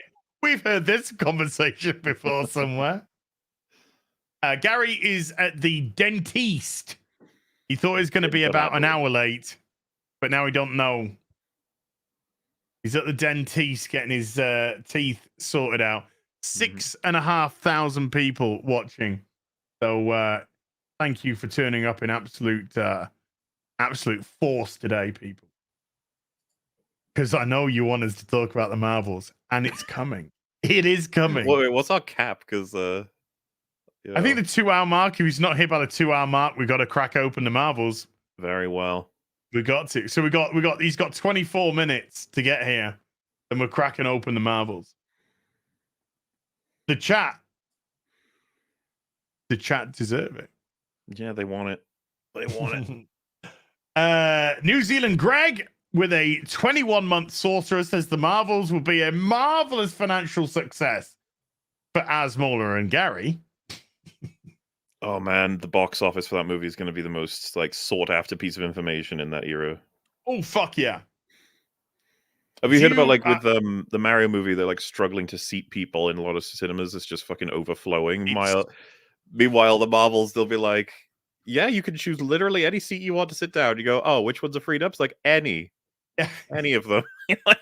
You can pick any theater you want. Any theater you want. Just go for it. Oh, by the way, did you see that D&D had a massive 61% plummet? No offense, and that is set to lose a lot of money. Heard some people say that it's not that bad, or not anywhere near as bad as we thought it would be, but like it's just squashed in the cultural like conversation. It's already gone. I think it's squashed because of Mario, and I think it's also squashed because you came out and you said that your leading characters are emasculated, and people already, if you're in the D&D scene particularly, people already absolutely pissed off to the nines with Wizards of the Woke.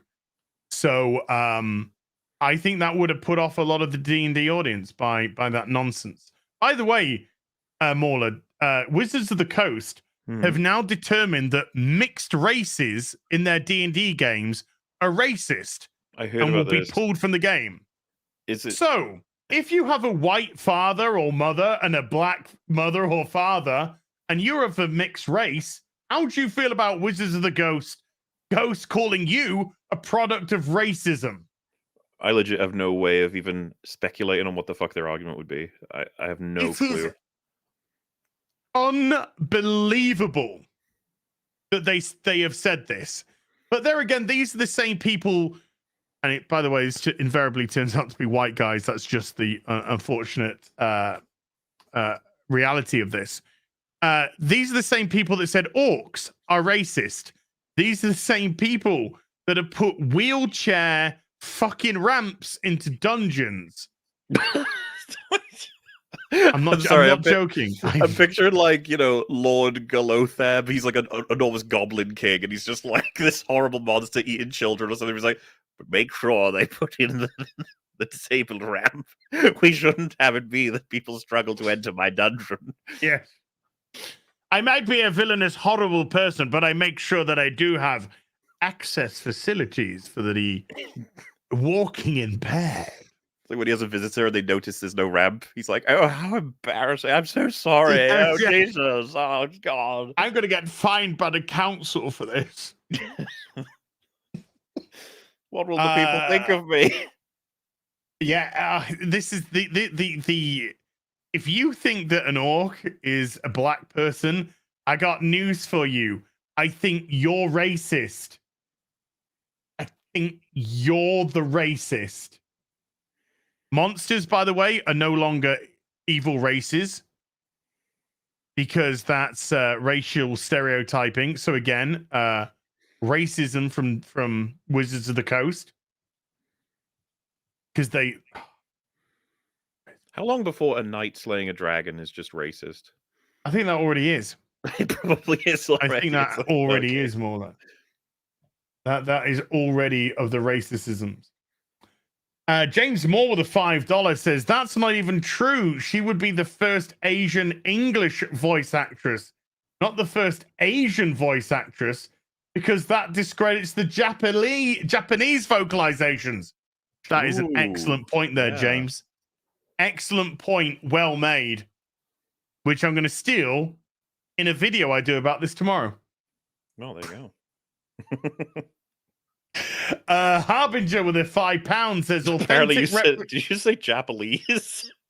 I don't know, maybe, but I thought all those 4 images of the Asian woman were the same. You're being a hyper bigot today. Ultra bigot, ultra racist. The only question I need to ask to is there a wheelchair ramp that gets into your room? Because if there's not, like, we're in serious trouble. I got a wheelchair ramp, which is the staircase, and I push them down. You push people down it. I knew you were going to say that. To the front door. I've literally got a row of dead paraplegic people at the bottom of my stairs.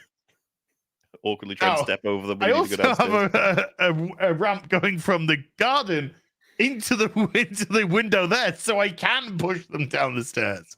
Wow, everything's so accessible. It's really wonderful of you. I know. I'm a very accessible kind of a guy. Running your home like a modern dungeon. Like a modern Dungeons and Dragons Japanese dungeon. Where all the Asian women look the same. Aku Jin's Kos has been a sorcerer for a month. This says Uncle Phil was great as Shredder in the 80s Teenage Mutant Ninja cartoon. Yeah. The Rand Man with the $2 says Phil Lamar is Samurai Jack. Yes. Go Fund Yourself 69 has been a sorcerer for 5 months and says, excuse me, peeps. Must talk brief sports ball as if your fucking team, that butt banditry on Sunday was totally unnecessary. At least I have Star Wars. Oops, he's got news for you. So I take it Go Fund Yourself is a Leeds United supporter who Crystal Palace thrashed 5-1 at Ellen Road this past Sunday after going 1-0 down. Sports ball. Roy Hodgson. We fired Vieira. We got Roy Hodgson back, our previous manager, who retired for the rest of the season. He's been in charge for 2 matches. We've won them both. Roy Hodgson coming in, saving Palace right now. Lady Snowblood has been a bard for 12 months. And Roscoe Geronimo with a $5 says Cree Summer is another legendary voice actress that has done a variety of races and genders because she is just a great voice actress, period. That's to me, that's the way it should be. I mean, yeah, just you want the talent to be the most important aspect. Yes. But we don't live in an age of the meritocracy. Did you? No, I can't. You. No, I'm not going to say that to you. DS. No, because I know you don't embroil yourself in this stuff, and it'd be unfair for me to do so. DS with a €2. Naruto, Goku, and Luffy's voices in Japan are done by women, and these are male characters. Wow. And that was their first ever super chat to this channel. So thank you very much indeed. Nerds Goal with a $5 says, right, how dare they let Mel Blanc voice a rabbit, pig, and cat? That's speciesist. Absolutely.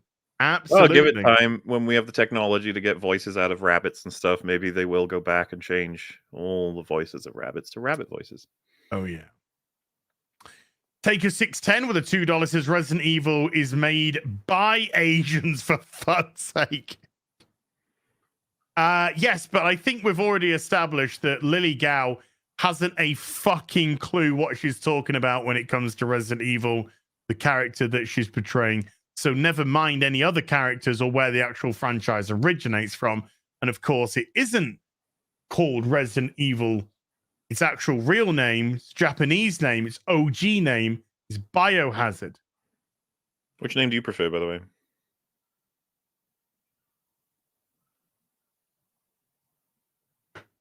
It's weird because Biohazard actually reflects what is going on. I think so, yeah.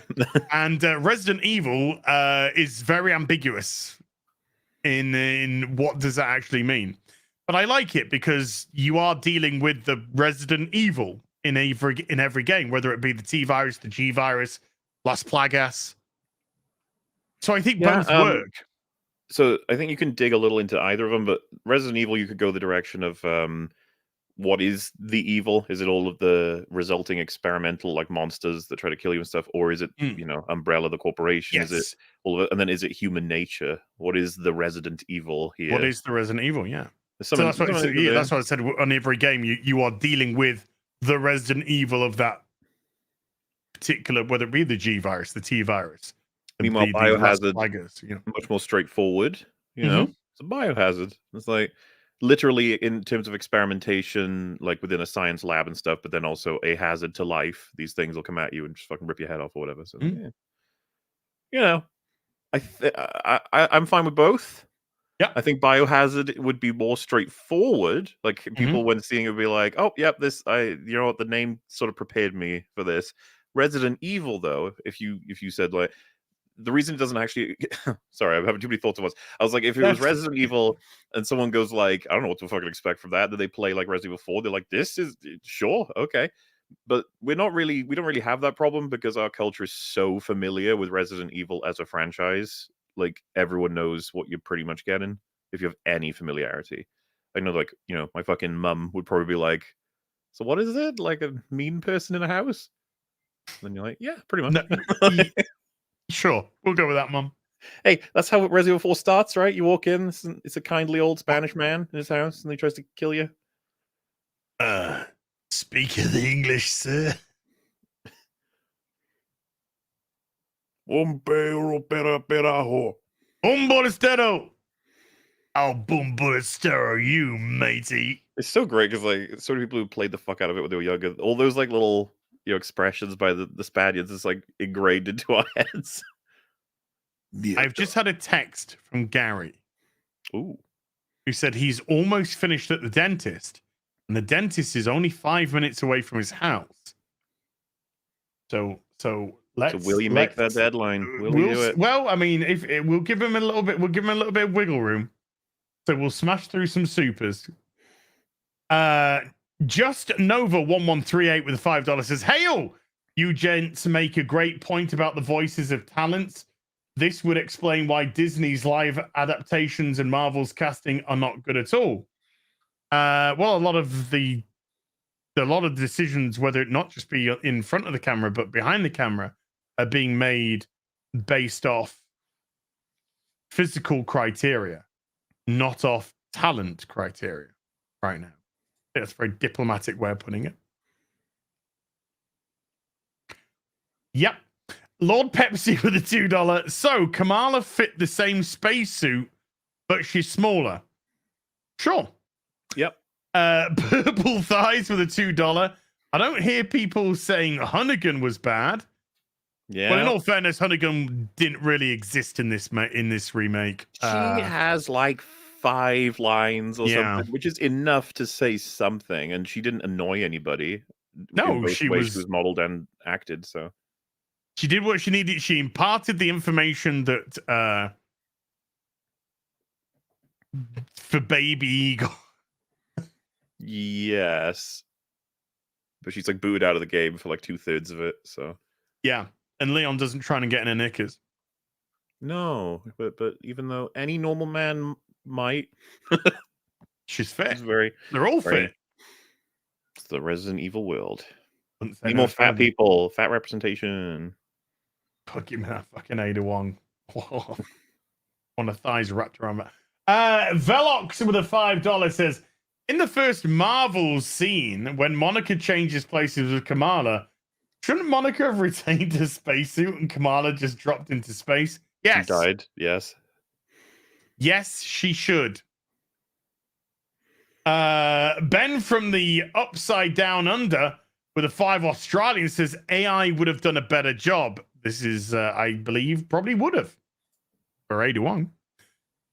Richard Waring with a $5 says, I'm in Arkansas. Keep my state out of your mouth. Sorry, Arkansas. Arkansas. The Angry Badger with a $2. Ada is essentially Catwoman.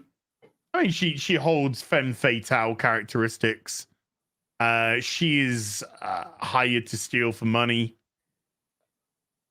Catwoman more steals for herself and a thrill.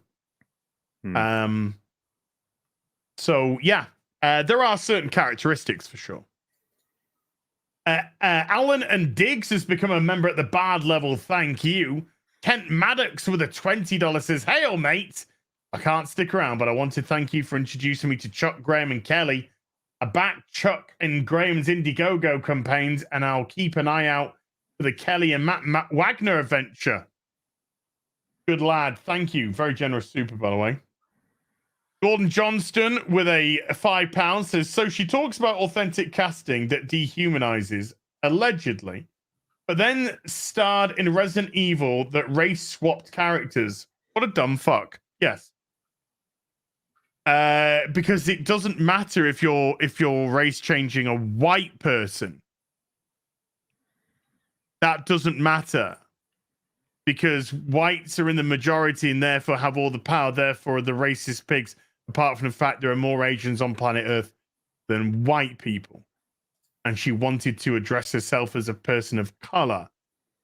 So in that instance, by her own logic, she's the racist. I'm just playing her game, Mauler. I'm just playing her game by her logical rules. Ken Zakai with a $5 says, I hope X-Ray Guild does a better job at Ada Wong in the next game. Happy Tuesday, lads. Well, it'd be Jennifer Lawrence, right? Sure. She's Asian after all. She's all of the things. She's all racist. Azazul with a £5 says, I don't remember complaining about Patricia Jarlee voicing Jill Valentine in Resident Evil 5. I told you. Doesn't matter if you're taking over a white character. CRT. What logic? Well, she hasn't got any. Well, her logic is fucked. It doesn't make fucking lick of sense.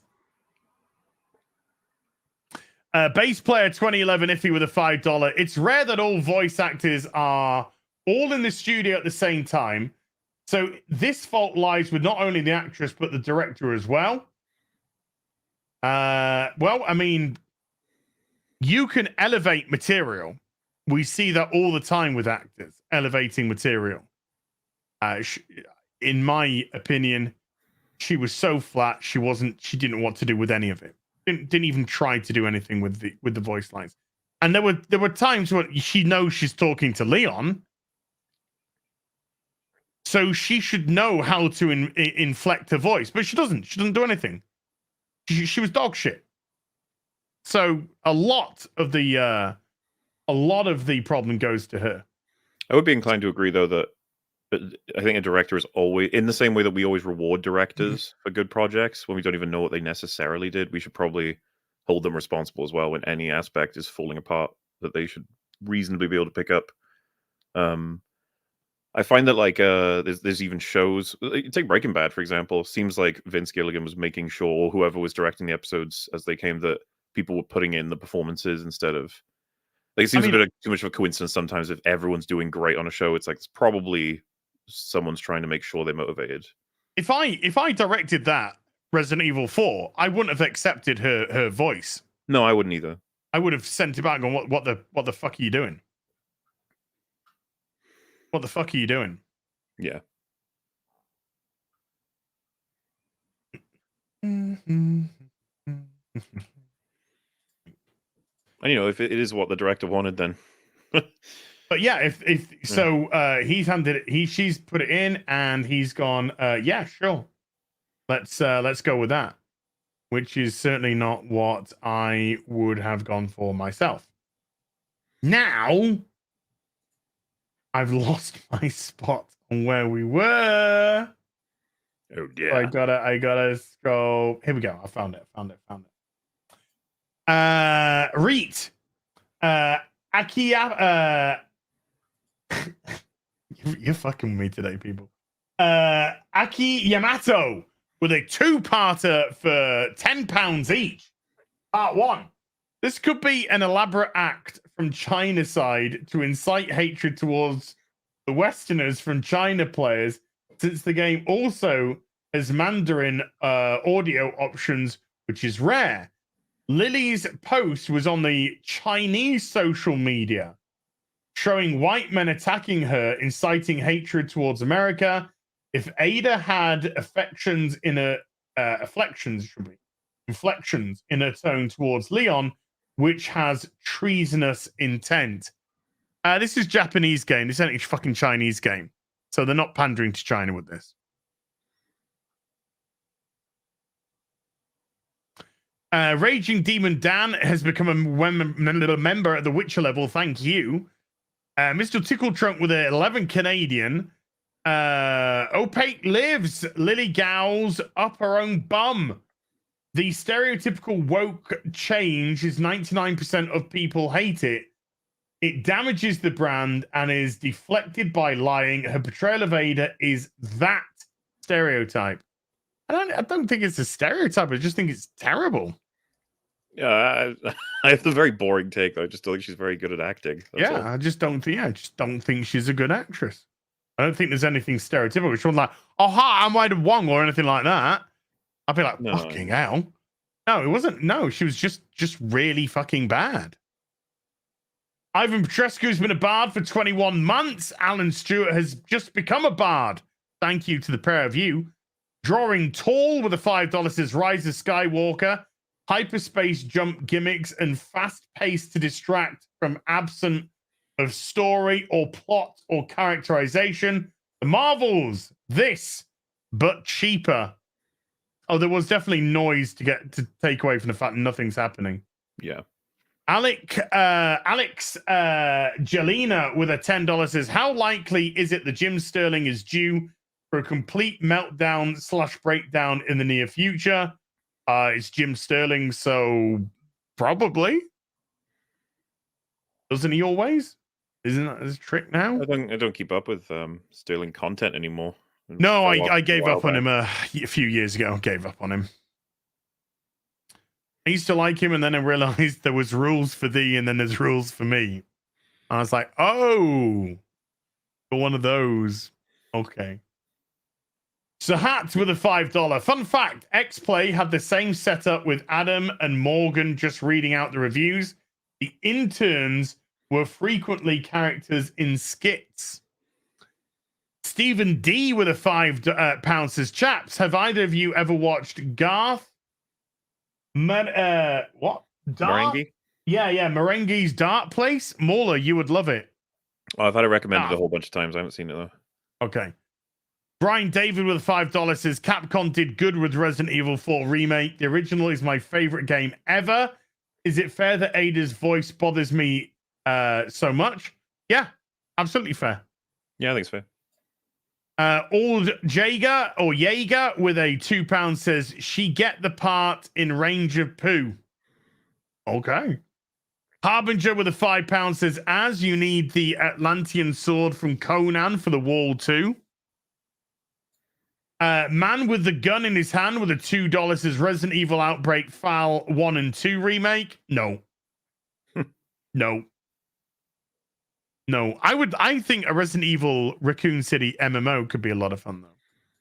Isn't it interesting, though, how we like remaking things? It's like, surely it's better to remake things that are bad. And it's like, a lot of sentiment people had was like, why are you remaking Resident Evil 4? That game's like perfect. And it's like, yeah, but it was really fucking fun to play. Well, and technology today, I mean, you saw the massive technological leaps in how the game looks and Well, and it's what they're that can completely add to different games. atmosphere. And I know that'll sound like an alien sentiment to anybody who sees them like in a superficial way, but they are completely different games. They play incredibly differently. Different requirements of like skill sets and strategies and stuff. And yeah, like, so you get to a point where you want the good stuff to be remade because you want to, who doesn't love hunting down? Like, I love playing it for the first time, just seeing the updates on everything and recognizing everything. I was like, that was really cool and fun. And then, digging into it and actually having stuff to praise on a really deep level for like mechanical variables or even the story. Really love what they did with Luis. Travis, Gary, number 1, did not text 25 minutes ago. Number 2, he said he's nearly finished at the dentist, and the dentist is 5 minutes away. So it's whatever time he needs to finish, plus 5 minutes to get back home. And I'd say probably another 5 minutes to get himself set up and back on with it. No Zaku Boy with a $50 says, who sees into the hearts of men and the undergarments of women? Peeping Tom. Mass confusion when Tom's life is targeted by an infamous assassin with immaculate assets. Can Tom discern authentic from false when punching the boulders of them fatale? Oh my God! Punching the boulders. Daz Pooch with a $10 says, I can't wait to see the outrage and disgust for Mass Effect 3 by Mauler. After loving Mass Effect 1 and 2, it just ain't the ending that kills it. That's what I hear. That's what I hear. I thought 3 was fine. Had some really, really good points. It was really the kind of ending that killed it for me. Loki Ellis has been a bard for 11 months and bass player 2011 iffy with a $5. Mauler, you could easily knock out the first 3 Resident Evil games in a few weeks or months. 4 started the trend of longer Resident Evil campaigns. 1 and 2 are pretty short. 1, 2, and 3 pretty short. In comparison. Grills 345 with a $5 and their first super chat on the channel. Ms. Marvel, she be dead because the spacesuit should have went with Monica. Why does their clothes go? Why do their clothes go with them, but the spacesuit does not? So that Ms. Marvel doesn't die. Yeah. Well, we all know that. But it's just badly written. Yeah. What you do is you don't have her in the fucking spacesuit. You have her on a ship with Fury, and she switches, whatever. Joseph Beniwick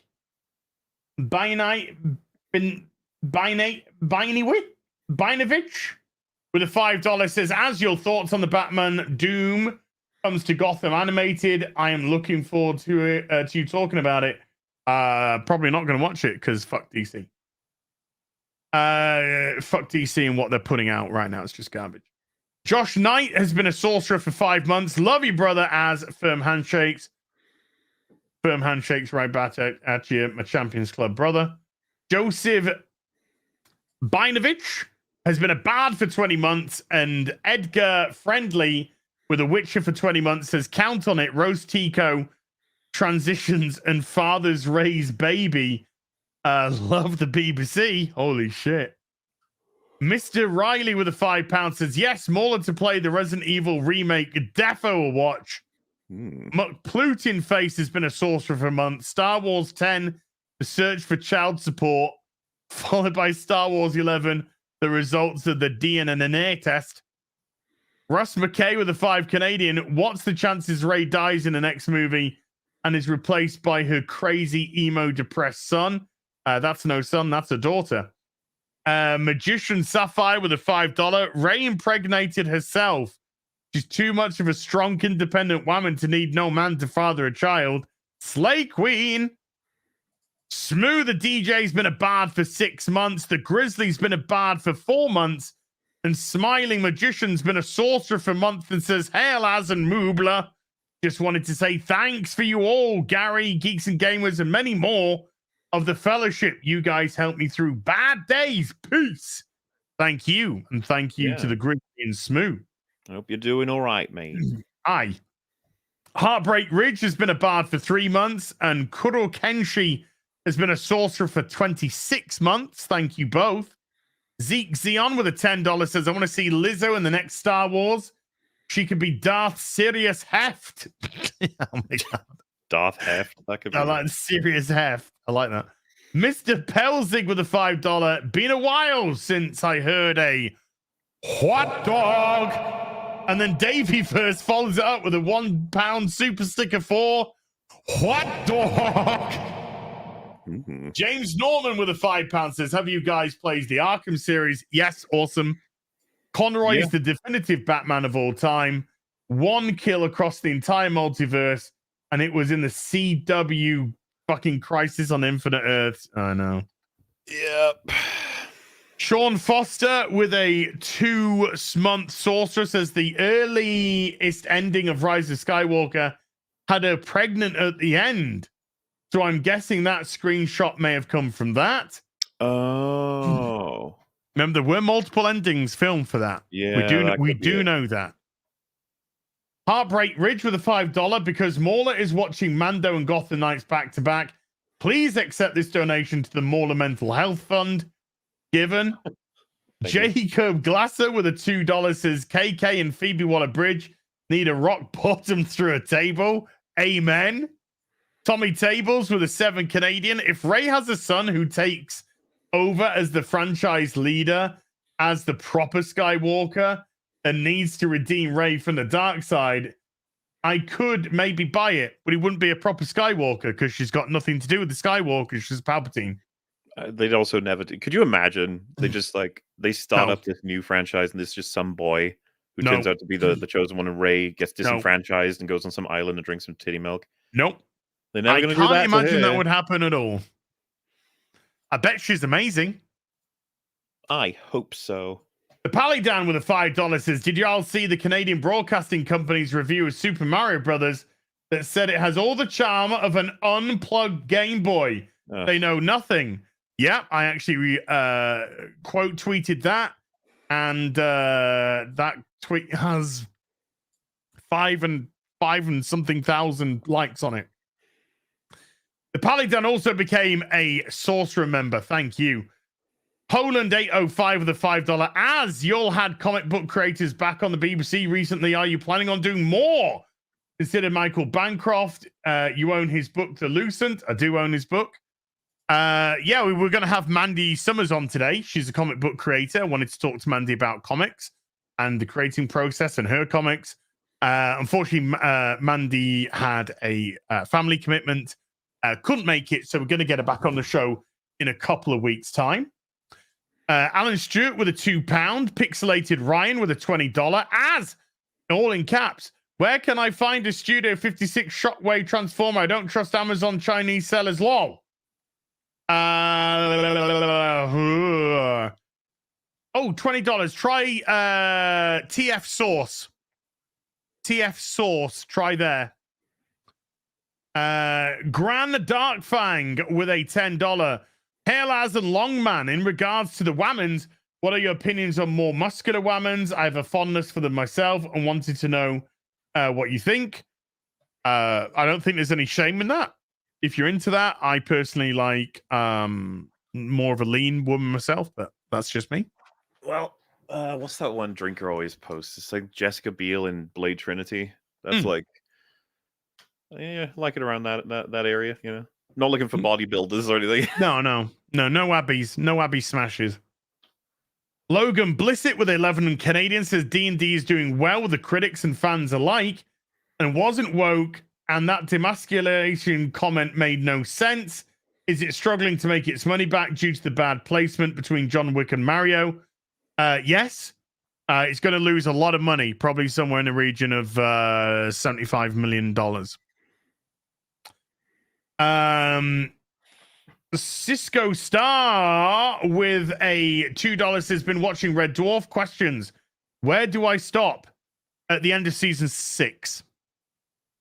Oh, I didn't even know that was the case. There's a what happens? Do some of the actors get switched or? After season 6, Naylor and Grant have a falling out, and the guy in real life or in real life, yeah, and they go their separate ways. And the guy who keeps the franchise is the guy that actually wrote the serious stuff, and the guy that left was the guy that wrote the comedic stuff. So it's the comedy really falls apart after season 6. Season 7 you can kind of get away with, but if you want kind of like a perfect run of Red Dwarf, you finish at season 6. Now they have resolved the issues with the brand in court, and they are both able to create Red Dwarf content, and they both are creating Red Dwarf content. So it's going to be interesting to see. Wait, they're making Red Dwarf at the same time, but different shows, or but together? No, different show, different showrunners, different people. Yeah, what? That sounds interesting. It could be. We'll see. But I know that they are already in the table stage, the table reads of new Red Dwarf. The Red Dwarf is coming back. James Meeks has been a bard for 3 months, and Dave Poole has been a sorcerer for 4. And says, hail Mauler and Az. Hail back at you, Dave. Hail. Ginger Cat with a $5. Hail BBC. Love you guys. Saw D&D on Saturday with my brother. Hated it. Wanted to see Mario, but it was sold out. D&D had an almost empty theater. Keep up the good work. You haven't seen D&D, right? No. I've got no interest on. I'm not going to reward a guy for saying I love demasculating my male characters. Fuck him. Oh yeah, I don't know what to think about that movie, because like everybody's been giving different reviews of it. You know, it's like that's kind of makes me curious to check it out, see what the fuck it is. But I think we're gonna save it for like an EFAT Movies double bill with the Jeremy Irons one. That'll be fun. If it's on Netflix or Amazon Prime for free one day, maybe I'll check it out. Mm-hmm. But until then, they're not getting a red. I'm sure it'll be rushed to digital, just like Shazam. Damn right. Scott M with a 33-month sorcerer says, hail to Az and the impressible long man. Mauler seems to be getting more relaxed and bemused by as his fame grows. Ooh. My fame grows. Yeah. Stone Cold's Beer Cooler has been a sorcerer for 3 months. Got done watching the final episode of Justice League Unlimited. Great way to create a cohesive universe from 92 with Batman, TAS to 06 with Justice League. DCAU is better than the MCU. MC Turtle with a $10 says, you my N-word as watch the Marvels trailer, and it's good to see Jack Skellington get more work, but a bit of a risk replacing Brie Larson like that. Thoughts? Mauler, stay classy, and of course, long. We'll be discussing it soon enough, don't you worry. I've also got a video out today of me actually going through my initial thoughts. KF with a $2. Shadow of War is still fun. Remember? Hell, real BBC. Marksman at 117B with a $2. Ripper arguing with an anime girl with a man's voice. An anime girl? Probably a VTuber or something, maybe. Right. Necronoman X Mortar, fuck it, with a 33-month bard. Deep Pan with a £10 says, will Ray have a Force Immaculate Conception giving birth to the one who will return balance to the Force? Shmee again. Or with the time travel, will she give birth to Palpatine? Oh my god. She gives birth to KK. Duke Devil 95 with a $10 says, I made the mistake of watching the Marvels trailer at work. My office mates were very concerned that I was clawing my eyes out. But after I explained why, everyone understood and said, carry on. Sounds legit. They do warn you at the beginning of the helmet. They say put on a helmet before you watch it, so that when you start to instinctively claw your eyes out. Yeah. Put on safety goggles before watching. You may want to rip your eyes out of your sockets. Well, hello. were you both? Hello. Whoa, whoa, whoa. Hello. Dude. Stop. Whoa. I said stop. I Whoa. said stop. Whoa. Stop it. Now he's on. Hello. Hello. How's What's your up, teeth? bitches? Your How teeth about that Marvels trailer, huh? Well, we've been waiting for you to go through it. Really? Yes. We Where's saved Now him. that you're here, I'm gonna run and fill up my fucking water bottle because I've Okay. been. I'll Mahler So you and can I make got some it from here. introductions. Mahler, Yeah. Buffy, go. What? Finally. Buffy, go. I just think Riley is underrated. You know, people hate the fuck I- out of him. That's all I'm Dude, saying. my wife loves Riley. And I my think wife that he got loves- screwed over quite a bit, and He nobody got- wants to understand that guy. You know, he's gone through a lot. No, he's got a really good point. He's not like my favorite character, but yeah, why No. be hard on Riley? There's worse. Hi, Mm-hmm. Hi. everyone. But yeah, I just got back from the dentist. Got to get those choppers cleaned, you know. It's good hygiene. Mm-hmm. Buffy talk on the real BBC. Buffy talk. Dude, We've I been need begging to- it for years. It'll happen one day. It will. It will. I got to watch it again. It's been a while. Just gotta get my TFA series done. You gotta get your Picard view out, and then and then we gotta read the rest of George's books. Then the Buffy stream Then right after. it comes out. That'd be great. Right after we get Pregnant Spider-Woman trilogy. I can't wait for that. We've got the Marvels, which is practically the A-Force, co-starring her diversity shields. I'm sorry, her co-stars. It's so funny because people have already been setting in super chats about the fucking plot holes in the trailer. It's just like, yeah. Well, let's see. We're in for one of those types of movies. They got Woman the Accuser in there. That's Wait, is he back? No, I haven't actually seen the trailer. She's got Ronan's hammer. What? Why? Remember when we thought Ronan was a formidable villain? Yeah, And then Guardians he of the was in Galaxy. Captain Marvel and ran like a bitch. Yeah. And he's like the woman. And now it's the Woman the Accuser, which is really appropriate for Hollywood. Who's accusing what now? We're talking about the bad girl boss in the Marvels trailer, Woman the Accuser. We haven't seen the trailer. Come on, let's go. I wanna see this thing. Let's do it. Sorry, what we're looking at? Something called the Marvels. The Marvels. Hmm. Never heard of it. Something that has way more hype and engagement about its failure than its success. It's not even got a trailer out like that. As a cultural member, that's pretty it wasn't weird, isn't it? ratioed, but it's getting it's starting out at She-Hulk type of trailer numbers where last time I checked it was 191,000 likes to 91,000 or 97,000 dislikes. Oh wow. Yeah. Here we go.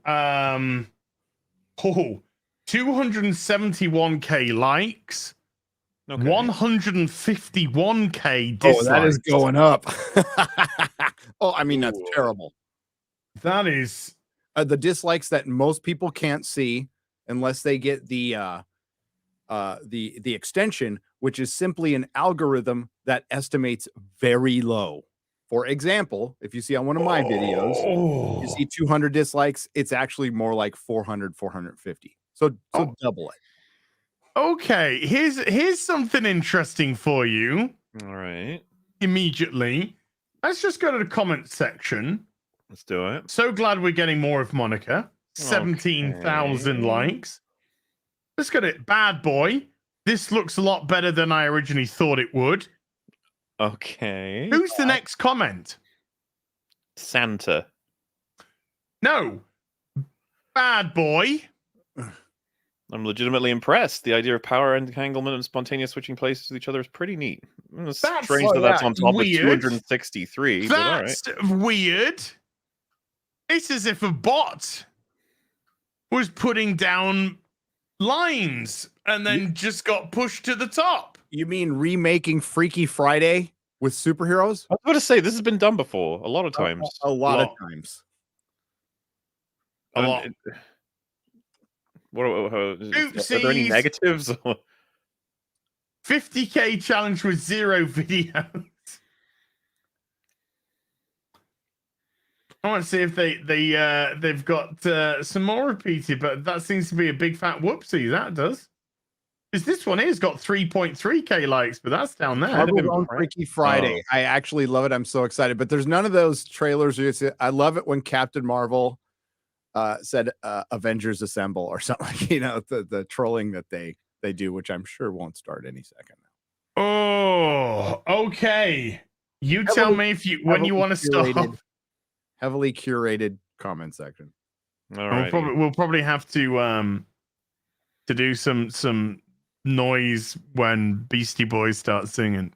Don't worry, we'll just pause a lot. I'll do a noise. I'll be all sacrilege. Of course it's sacrilege, but then again you get Yellow Brick Road, Sacrilege, and fucking Ant-Man. They just take popular tunes and fuck them up. Well, remember that first Quantum Mania trailer, but it's like, it's not bad. You know, it's got the Elton John song in it. Do you remember what did they say about Ant-Man Quantumania, that it was going to be the something of Marvel? Civil War, as impactful as Civil War, and this is supposed to be. Kevin Feige said he got the same feeling he got when he saw the Avengers when he saw this. Yeah, I don't think so. I don't think so, Kevin. The same Kevin Feige who didn't have a project with Star Wars, but apparently did, and Kathleen Kennedy lied about it. Gentlemen, let's do it. Are you ready? I'm so ready. Captain Rambo? What the hell are you doing? Entering the jump point for... Remember when we thought there was like a really cool story behind him losing his eye? Yeah. And he's a kitty cat scratching him. He was a kitty cat. Lovecraftian cat. Scratched his eye out. Yeah. That eats people or whatever, right? That cat has like tentacles and stuff. Yeah, but it wasn't the tentacles. It was just it was just a little kitty cat doing his fucking little paw. Also, it said this is floating on Earth. It's like, so where have you been for all of Phase 4, man? Where you been, bro? Fury? Hey, can you see the celestial in the ocean from here? No, I don't see it. I don't see it. But we are looking at the Atlantic. Wasn't it in the Pacific? No, it was in the Atlantic, I thought. Was it in the Atlantic? Was it in the Indian Ocean? I don't even remember. I've not seen Eternals still. I have held out. I don't care. Let's go. Perimeter. I'm gonna get you some readings, Fury. Hello? She's gonna get him some readings by touching it. So this is what I mean. It's seconds, and already I'm like, so this doesn't make sense for several reasons. Like, her communication with Fury is starting to like frazzle and get cut off. It's like, oh, the second that happens, you just stop whatever you're doing and go back. Like the idea that your shit is actually breaking, you need to go back. But you know, that's fine, whatever. And then get readings by that's what she did with the fucking WandaVision wall, if you remember. As she just ran right in there. Right in there and got a bunch of positive affirmations and became a superhero. Like any strong black woman. So powerful. So powerful. Yes!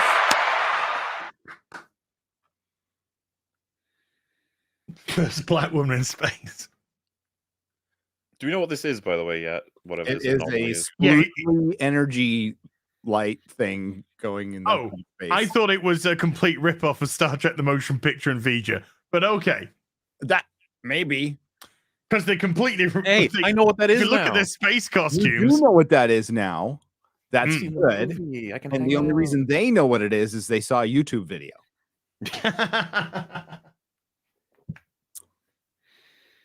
Let's carry on. She's going to touch like a fucking retard an alien thing. Hello? By the way, is that readings? Can we just look at that absolutely horrific special effects there? Oh my god! Yeah. Oh my god, that is pretty bad. The actual fuck is that? Her head has been CGI'd onto a CG costume and with a CG visor and a CG fucking glowing crystal. This is fucking... Victoria Alonso, you were fired fairly. Because this is your fucking shit here. To be fair, they only get an hour to make this sort of stuff, so... This film should have been out by now. Never mind the first fucking trailer dropping today. This film should have been out. Dude, It was delayed 5 times. I got the official count. It is 5 times this film has Gary, been delayed.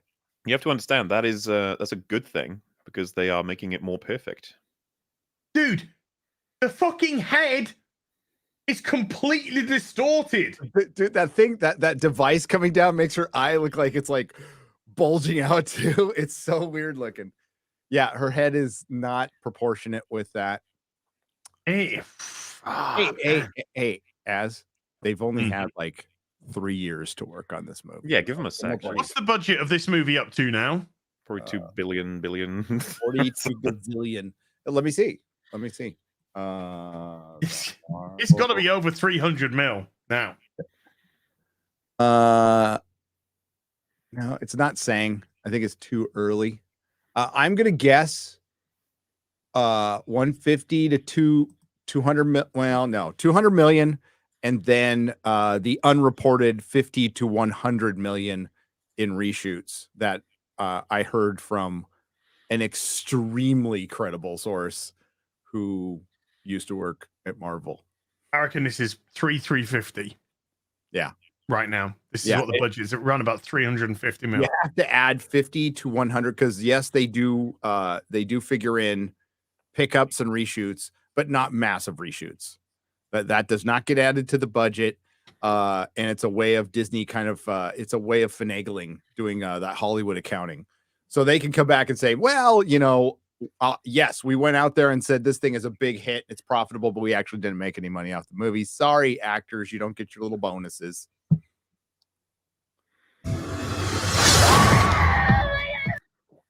Probably shouldn't have touched it, huh? Probably not. Be curious what that kind of force would do to a person as well, but I guess they're super people. They'd be splatted on the just go onto whatever they eat. Successful Chinese meal. Succulent successful. Oh, yeah. Succulent Chinese meal says about tree fitty. That's about how tree fitty. About tree fitty, yeah. There'd be nothing stopping it from like what would stop it from moving that fast in space exactly? Has she got any thrusters on that? No, thing? she would continue. So far, we haven't seen Brie Larson in her sequel in the trailer. There's no friction in space. So 19 seconds later, no Brie Larson, and no, there's no friction in space. So what's slowing it down? Because someone's gonna slow it down, right? Nothing can slow her down. She would splat right against the PlayStation. The PlayStation. The PlayStation. The PlayStation. Yes, Which PlayStation 5. PlayStation 5. This looks like PlayStation 2. And if she misses, she just hurtles into space for the rest. There you go. Yeah. Captain Rambo? Yeah, look, she slowed down. How? How? You cannot. She would. Why did you set everything in this scenario and then break all of the rules? Why? Why do they do this? Because you have inexperienced feminist documentary writers and directors making science fiction, fantasy, genre entertainment who could give 2 fucks about it. Gary, she made 2 short Oscar-winning documentaries about women being fucked over.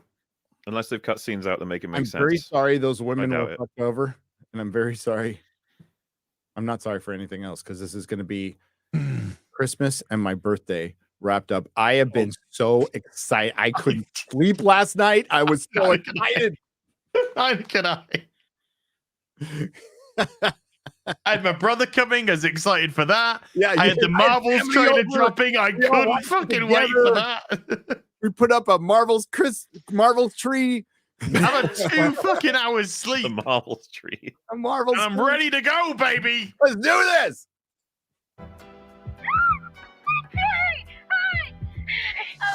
How does she know who Nick Fury is? I guess he's famous now. What? Even The though- super secretive spy man? Yeah, he's not supposed to be famous.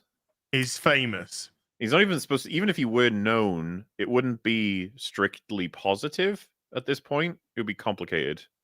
Well, especially since he's disappeared. And yeah, if you don't want your ultimate spy to be like this famous guy, that's about as dumb as Section 31 badges in Star Trek.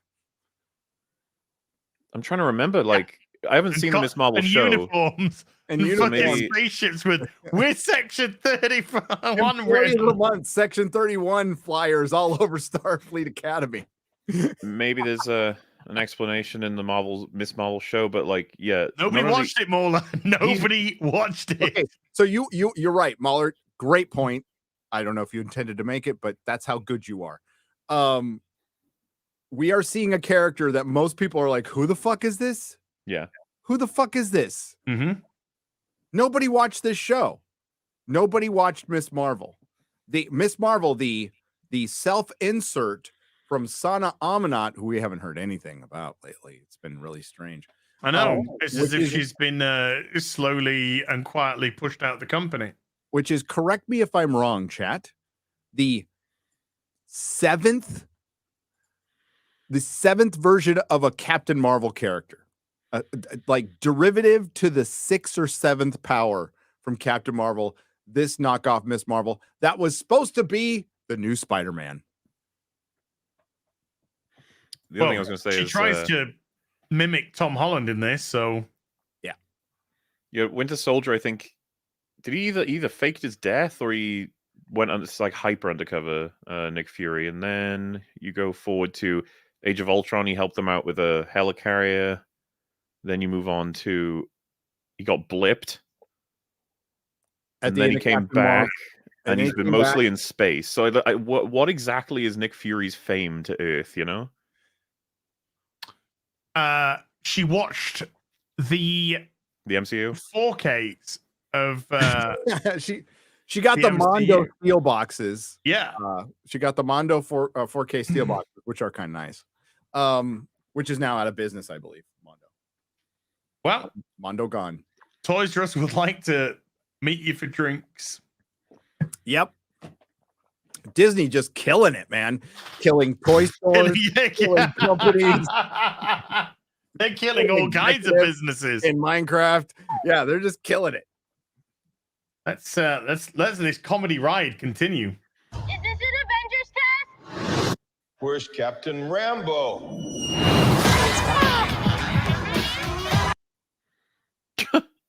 Okay, so she goes where Miss Marvel was, and she was on the You see, she was on Planet People Henchman Planet, where there's just an open space and then random henchmen that attack you. That's where she was. Did they borrow the set from the original series of Star Trek? Look, it just seems like, what the fuck? Did they get the costumes from We've Got No Money or Us? Fucking hell. it looks like they landed on Stanley Kubrick's set for the fake moon landing. That's no moon. Why does nobody have that's any volume. fucking space I'm masks just kidding. on? Dude, this has got to shit. have an atmosphere. Where's the atmosphere? How are they breathing? Um, Why does this look like a fucking cheap Saturday morning cartoon? yes, it is. How dare you shit on Saturday Dude. morning cartoons? Sorry, my Saturday morning You know, cartoons. I'm this so looks- sorry. This looks like straight. This looks like Miss Marvel season 2. That's what it looks like. Listen, they didn't have much money. it! They didn't have much of a budget for this, so can you take it easy?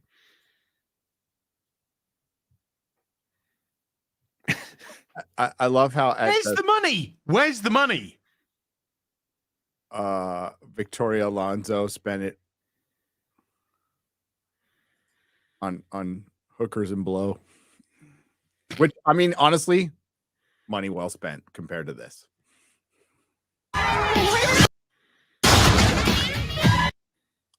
Oh, right. Burger King or McDonald's, Oh my God, it's KFC. Somebody please sponsor this woman. Freaky Friday. Yeah. Yeah. I mean, like, okay. Brie, outside from that one like outburst, which was really directed towards Marvel, not the fans. Like, did they really want me back? Really? she's been quiet. Like she hasn't been as stupid as she was when Captain Marvel came out. She went and started a YouTube channel, became a content creator, stopped caring for her feet, did Nissan commercials. She hasn't like I got nothing against her. I know Ryan's like a giant simp for her now because she liked one tweet, but like I'm not going that far. Okay, let's wait. What tweet? What do I not know about? Oh, you didn't know about this? He played. I mean, this is gonna sound kind of gay to the second power. He was playing Fortnite as Captain Marvel, as Brie Larson's Captain Marvel, and he won. He won the game, whatever the game is, because I don't play Fortnite because I'm not 12. It's Fortnite, Gary. The game is Fortnite. I'm gonna piss people off now. I don't care if you play Fortnite. And then he's like, "Hey, Bree, thanks for helping me win at Fortnite." And she liked his tweet. Since then, he has been nothing but like Yellow Flash. You've always been kind of a Bree simp. I know Lethal Lightning is a massive Bree simp. Now Ryan. But not me. No, but I'll say like she's been quiet. I got nothing against her. I mean, get a pedicure, lady. But after that, other than that, I don't think you can pedicure a toe off, mate. It doesn't look like she eats very much though. And no, look at how skinny that way. Ugh. Yeah, she's on a diet of fucking kale smoothies, mate. Dude, the wind changes direction. She's gonna get knocked over. Yeah, it's as if she doesn't look remotely imposing, like all the jacked up guys get themselves in shapes that. Oh. At least that dude, I'm sorry, that girl in Ant-Man, like looked jacked. Like she looked like she could fight, throw a few punches. Oh, you mean Trial Lady? Yeah. Yeah. Like Brie looks like she could go into, I don't know, like an anaphylactic shock. Or I'm confused too because I remember seeing like behind the scenes stuff. She was like celebrating how much she did working out and strengthening up for Captain Marvel 1. Doesn't look like she's done that for this. No, there's a scene later on where she looks better, but Bree's not my thing. They don't usually ask the women to strength train anyway, do they? Like it's not as much for them. not like the dudes. They don't make the women take a bunch of fucking steroids because hypoglycemic, that's the one. Yeah, I mean she's looking pretty Karen Carpenter right there. Too soon? Oh, not too soon. Very true. Yeah. But I hope it's not the case. I hope not either. Bree is healthy, and I hope she's eating properly. I want her I'm worried, legit worried. Furious 25. She's just not a good Captain Marvel. She wasn't cast well as Captain Marvel. She doesn't strike me as somebody who's been in the military. Unless she's. Remember when they named the Avengers after a test plane? Okay, let's move on. What the?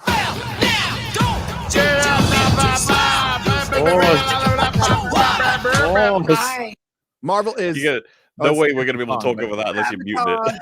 What? Sorry, go on. No, just say like you are probably risking copyright shit with that one. Like you're gonna want to, I don't know, pause a little bit because.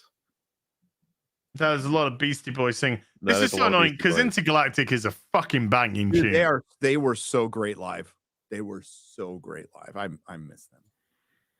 Well, certainly miss one of them. Well, yeah. Cancer. We're looking for Kamala Khan. Oh, she's gonna be fucking obnoxious as hell in this film. Which one? Spider Boy. Spider Girl. Props to the girl who plays her for one thing, though. When somebody brought up that they said that the MCU was the 616 in an interview, she said, "Nope, that's the comics. The comics is the 616." So props to her for saying that, the young lady. But yeah, I mean, they're like, we just need a squeaky little child running around because it's funsies time. This is quintessential 2017 Marvel Comics come to life. It's season 2. It's all silly Billy. It's phase 2, season 2, whatever. Holy fuck, this is a green screen behind them. Hey, Marco Glory, just because I'm easy doesn't mean I'm not critical.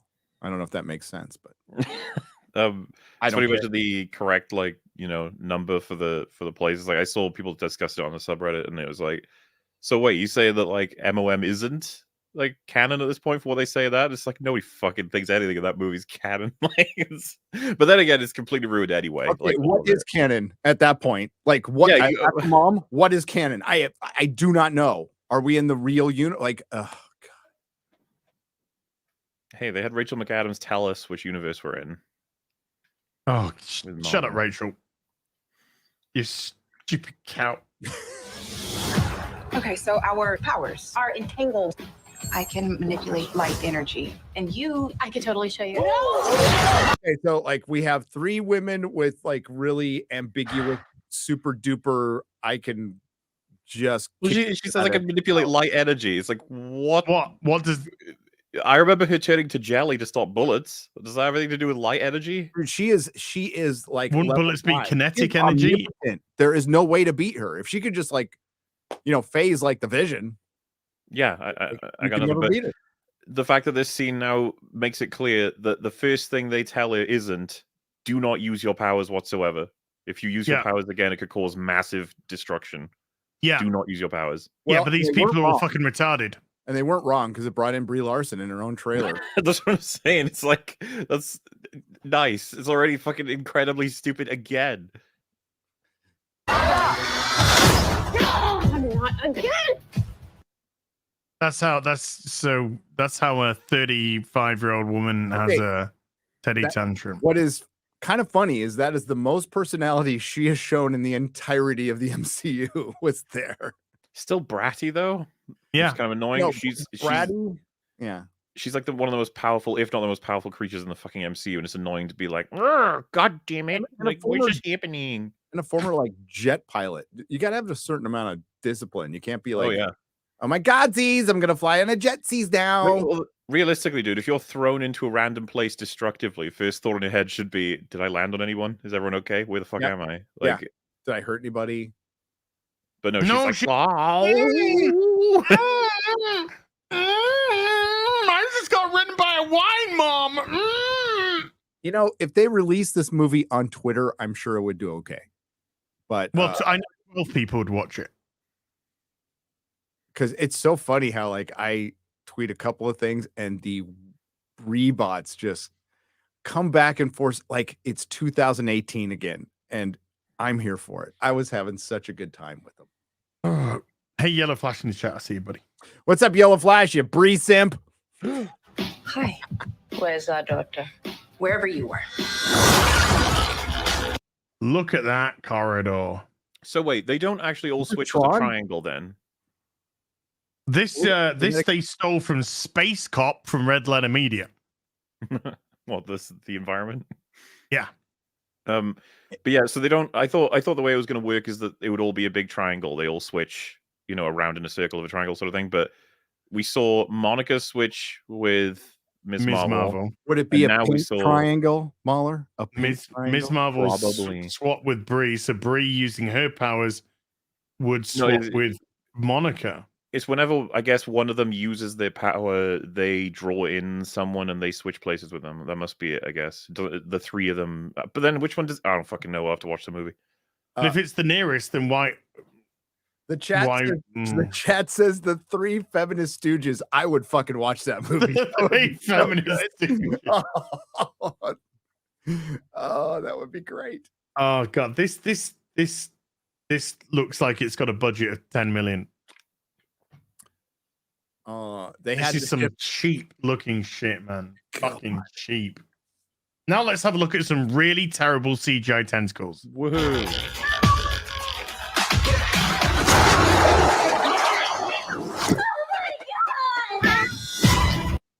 You looked out there, eh? Yeah.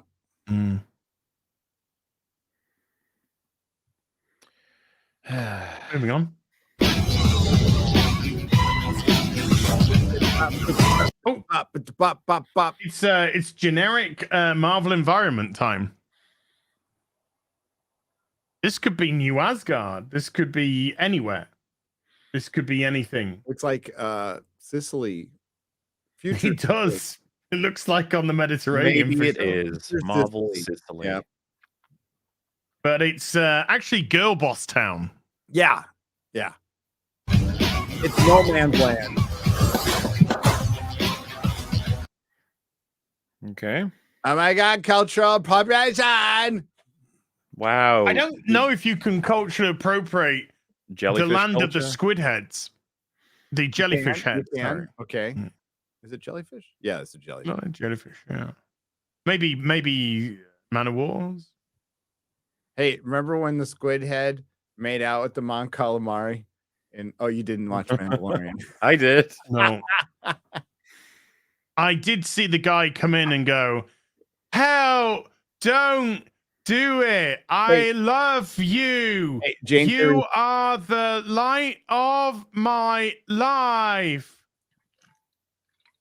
Jane Theory's right. That is Ryan on the bottom left of the screen. Oh, yeah, it is actually, yeah. That. I love you, Bree. I love you, Bree. You liked one of my tweets. I've joined the FBI. Fed.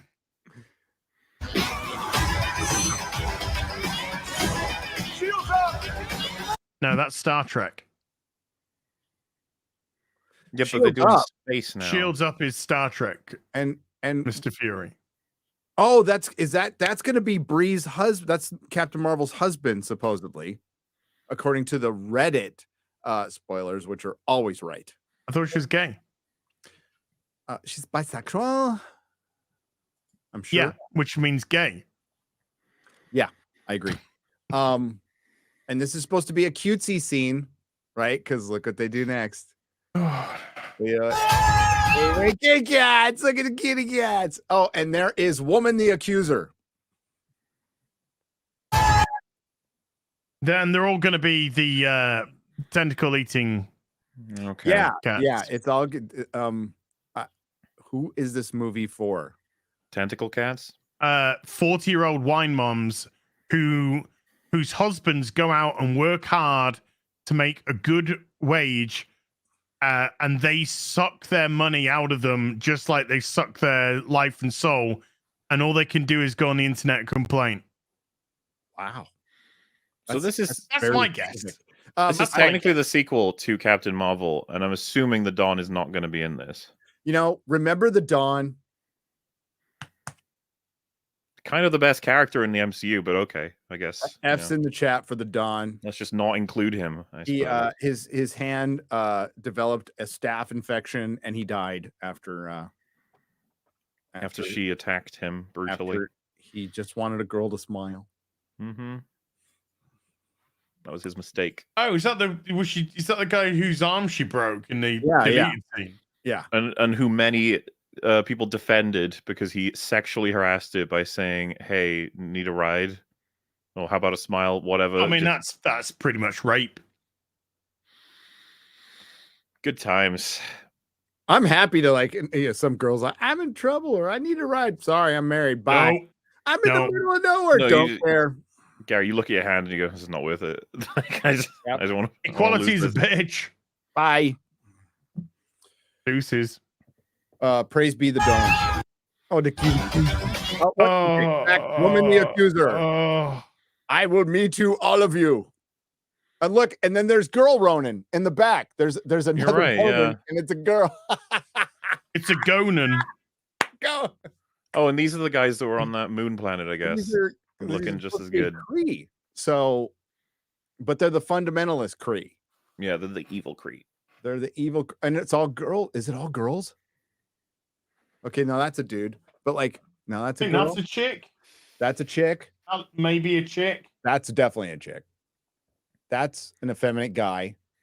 That's an effeminate guy. These guys are gay. They're only here because No, they the want one to on look the at far you. left right there, non-binary. I'll bet you a year's salary. They them. They them. Yeah. Soy merchant back there. Yeah.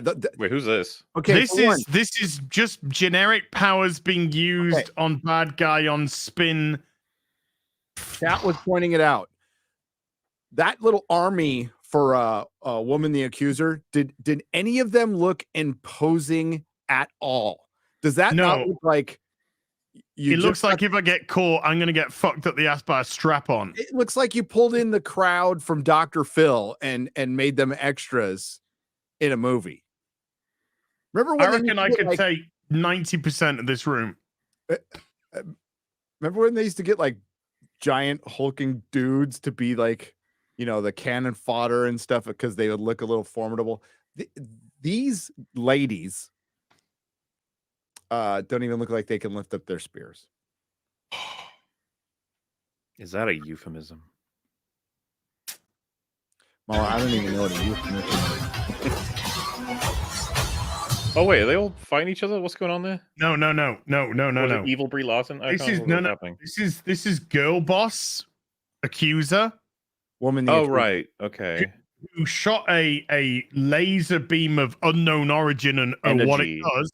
She shot an energy beam at Monica Rambeau, who can manipulate light energy, whatever that means, and then she goes to back, and then she pauses because now she says, "Turn around, it's Ms. Marvel's time now."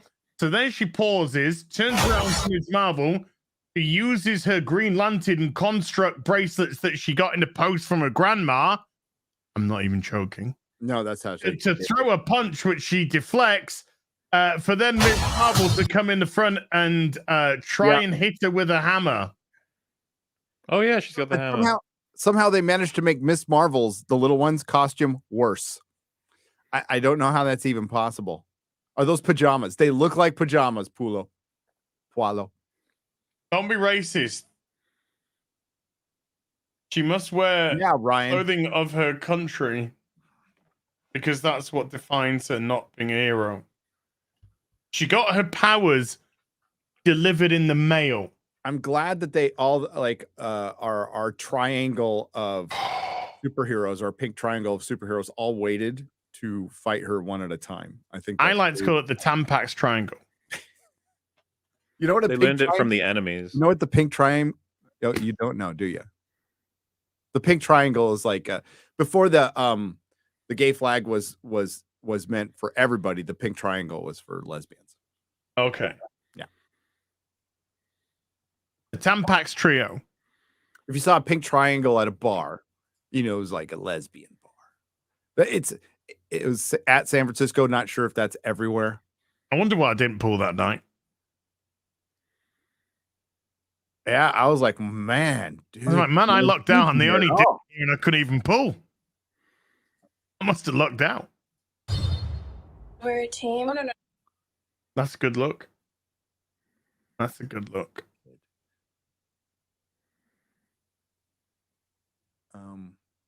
They're a team now, as. No, we're not. It's the Avengers. Bree's got a big ass padded bra on there. Yeah. But that's the image that Ryan was simping all over. Boobs. Brie Larson.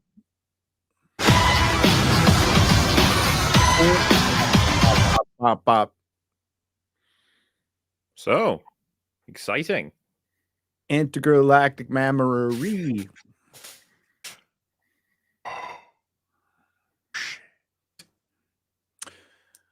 Wow.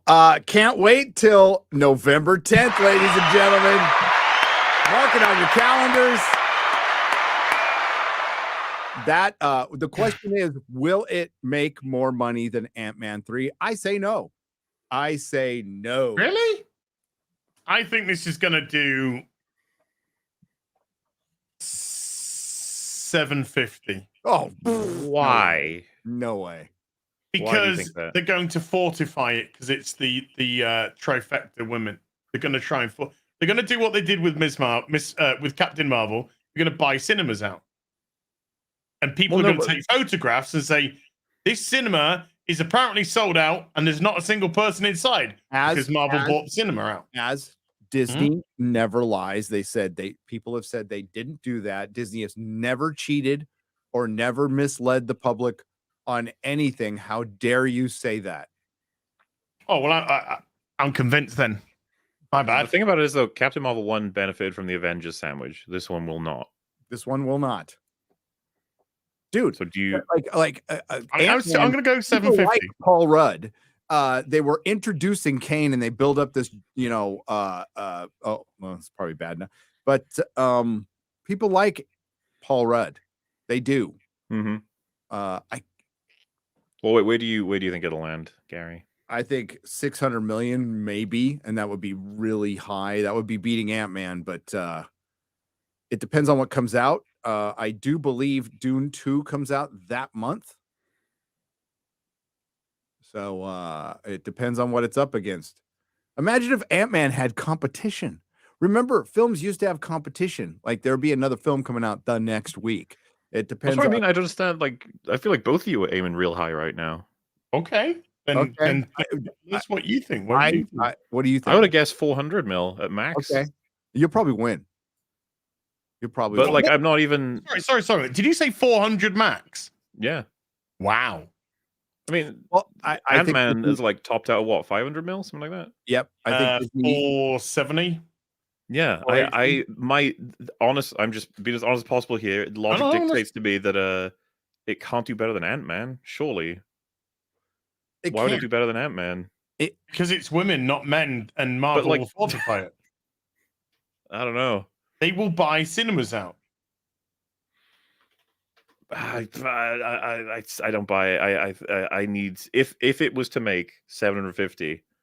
I'd think that I've misunderstood something. They'd have that I don't understand what's going on. Put like Galactus, which I'm surprised they didn't, like Galactus or some villain to be the hook, or introduce Doctor Doom or something crazy.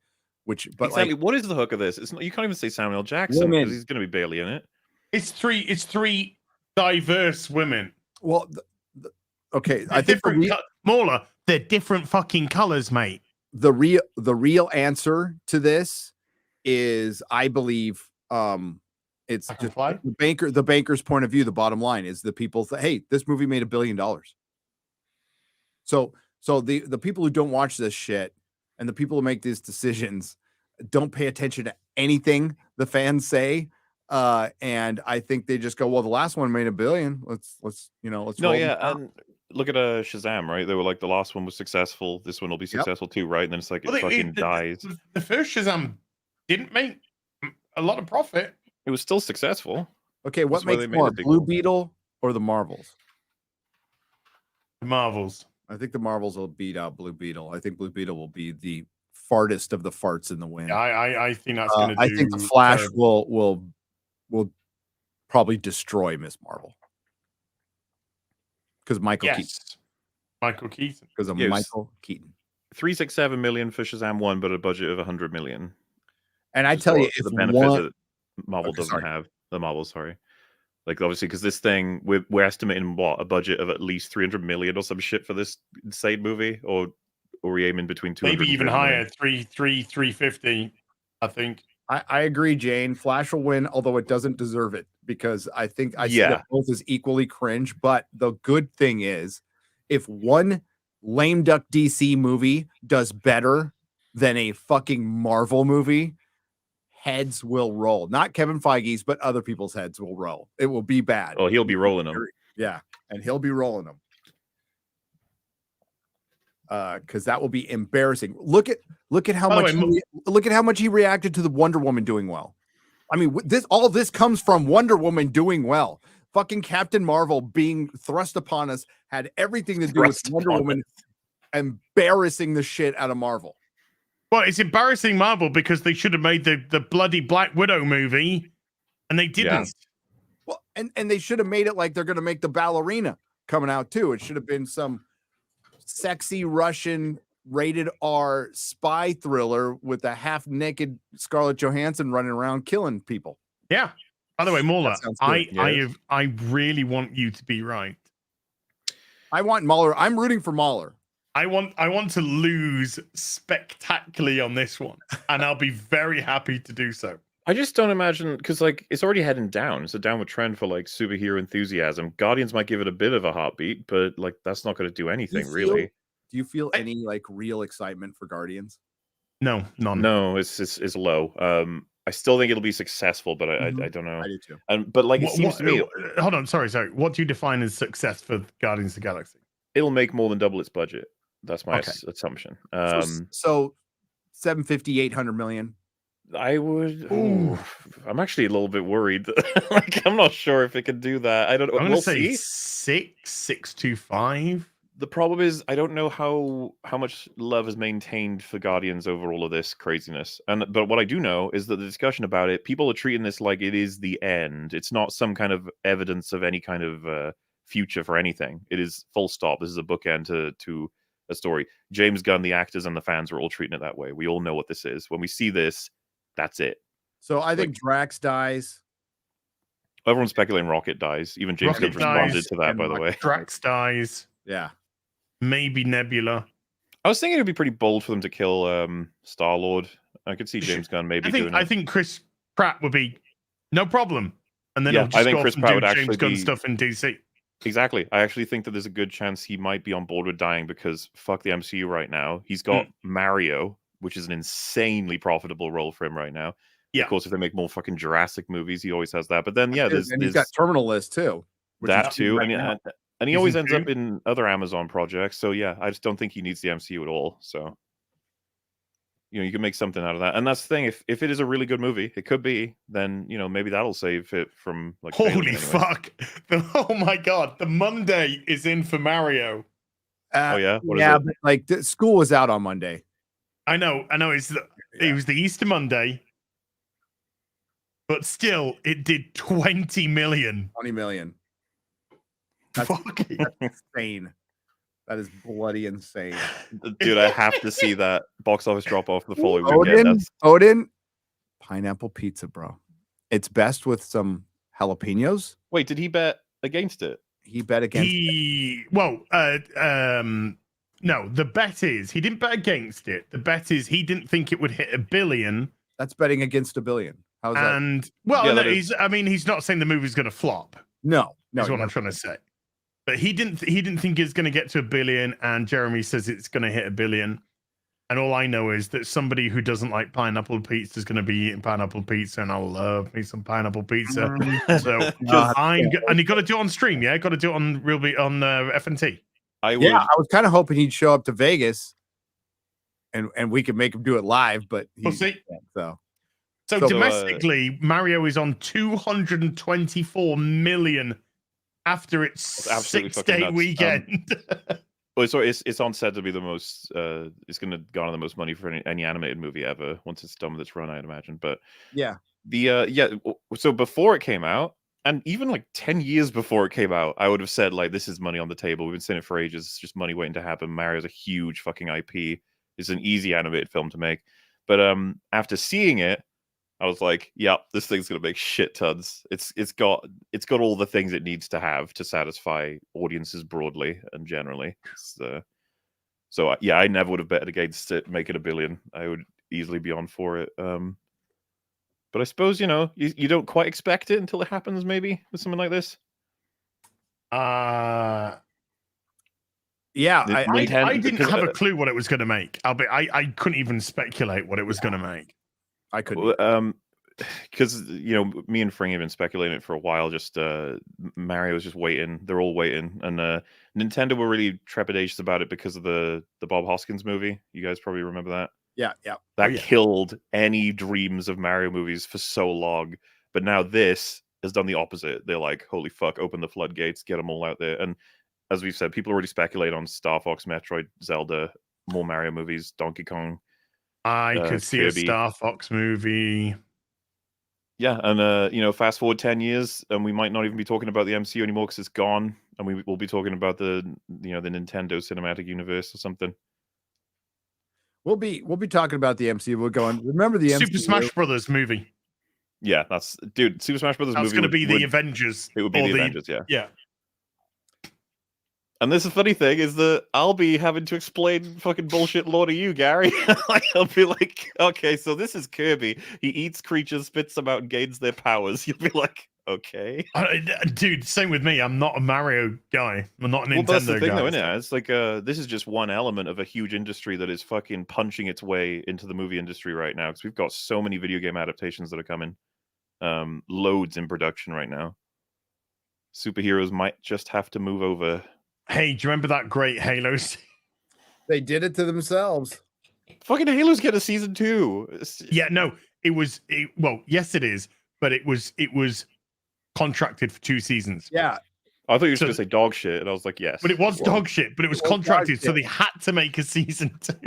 Yeah, like you found out in that Hollywood Reporter article I did a video on, that most of this stuff is done because it was like a gold rush to get people to make content when streaming started up. So they were signing like irresponsibly bad contracts, like retaining Lisa Joy and Jonah Nolan for $20 million a year just so they could keep them there from Westworld, because they made like Person of Interest was a decent show and like one good season of Westworld, and they overpaid them. And when their show came out, it sucked. Nobody liked it. Nobody watched it, but they couldn't cancel it because they were worried about the political capital, which explains all of Hollywood right now. And that's the corporatism. That's the risk-averse corporatism. There used to be a guy at the top chomping in a cigar going, it didn't make me any money. Cancel it. You know, like that's what needed to happen. So, and it's not happening anymore. So that's why we get, there's no guy going, you'll be a star, kid. Or the reverse of that. Nobody's doing that shit anymore. Yep. That's why we get all this shit now. We need more fat people with cigars in Hollywood. What can we say? We do. Sorry, what do you call me? I said we need more fat people and cigars in Hollywood. Specifically, we need to send them cigars. Well, Mauler, I got news for you, mate. I don't smoke. And you're not in Hollywood. But let's read a couple of soups, and then we're going to have to call it time at the bar, gentlemen. So I will have to do a super chat square up on Sunday, which means there'll be an afternoon tea with us on Sunday, folks. So let's cherry pick a couple. I got to. So I just have to refresh. Please. Let's grab Legalize Adulthood with a $50. Says, sorry to hear about the gammy leg. Hope you're on the mend now. Big time. I'm gonna take some more antibiotics after this strum. But yeah, I'm on the mend, mate. So I appreciate that. I know. Oh, God, sorry. Fucking YouTube have cut off a fuck ton of the super chats. I know the Grizzly. I know you did a fiddy. I see you, Grizzly. Grizzly with the $50 says, Universal Studios is getting to exterminate Disney. There's nothing that Disney company can produce that will convince me otherwise. I'm laughing because we still have Fast 10, and from Paramount we have Mission Impossible 7 to dominate the summer. I saw that Mission Impossible trailer at the cinema, and I'm gonna sound a bit campier here, but I had goosebumps. I did have goosebumps. I got like a goosebump when I was just watching that trailer. I was just like, well, this is a movie that you need to watch in the cinema. This looks. There'll be a lot of eyes on that. Great. I mean, you recently saw Fallout, right? Yes, loved it. Yeah, it's a fucking great movie. So I'll be up for watching the sequel. I just kind of left it, not because I didn't want to see it, because I just needed I knew it was going to be good, and I knew it was, I needed a film in the dark hour to watch and be like, shit, this is great stuff. And yeah, Mission Impossible Fallout was fucking tits, mate. Banging. By the way, the only sad thing is looking at Simon Pegg, because I can't look at him the same way anymore.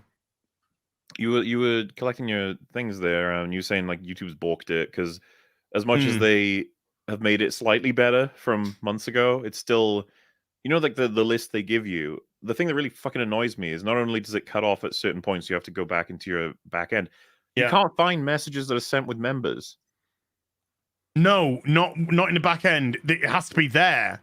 Yeah.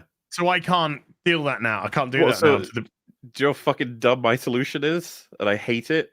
I have to, and I'll be doing this for the next catch-up recording that we do, take the EFAP episode and put it into like Vegas or whatever, and zoom in on the chat, and then scan forward until anything comes in and read the messages that way. That's the only way that they've been saved now, because YouTube like doesn't save channel memberships or re-memberships that have messages with them. How fucking stupid is that? I didn't even realize it was happening. Someone had to point it out to me. They were like, how come you're skipping all the membership messages? And I was like, I'm not, am I? And I was like, oh shit, they don't save them. Yeah, they don't correlate them. Don't save them. Crazy. How are you at this point? How? Like, come on, YouTube. Justin Parrish with a $10 says, Kirby is my favorite adorable eldritch abomination. Well, after Molar, that is. Possession of normality. I miss the Don, but not forgotten. Grab a couple more. Jean Mendez, yeah, with a 11 Brazilian says, Monica touched that space thing. Reminds me of the biologist trying to pet the alien snake on Prometheus. Exactly. It's so fucking dumb. Do you remember as well that biologist? He was terrified of a dead alien they found, but he's totally chill with petting a literal like live spear snake creature thing. A spear snake. Ooh. I don't know what Prometheus, the fuck you call I him. like to call it retarded people deserve to die in space. That's what Remember, it wraps itself around his arm, and he's like, "Oh, okay, oh," and it's just like, dude, why are you not fucking terrified? It's literally alien life, but yeah, whatever, it's fine. Prometheus was great. I was going to read that, but I can't read that one. Ministry of Wrongthink with a $10 says, definitely calling Ray's twins rabies. Heyo. Frankie Volga with a $20, no message, just dropping a $20. And Yamati with a $10 says, there exists on YouTube a video of each of the Resident 4 remake characters speaking in their native languages. The Chinese voice actress for Ada speaks in a playful, sensual way, accurate to Ada. Lily Gao is full of, well, he says ish. She's full of shit, which is true. And final one, we'll grab Hayden. Hayden75 with a $5 says, can we check the dislikes on the trailer one more time before we go? Will Japan and SK be dubbed? Will quality of dub change much for Mario there? I don't know.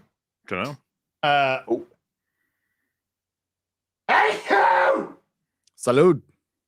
I might have sneezed. Let's have a look at the trailer. The current is 282k likes, 162k dislikes. Catching up. It is about 60-40 right now. That's Japan loves to insert English words. They think it's trendy. Keep an eye on it for disappearing dislikes. Oh, yeah, 100. So, yeah, everyone who is super chatted and haven't got around to today's super chat, I will do a super chat square up on Sunday. So apologies for not reading now. We're out of time.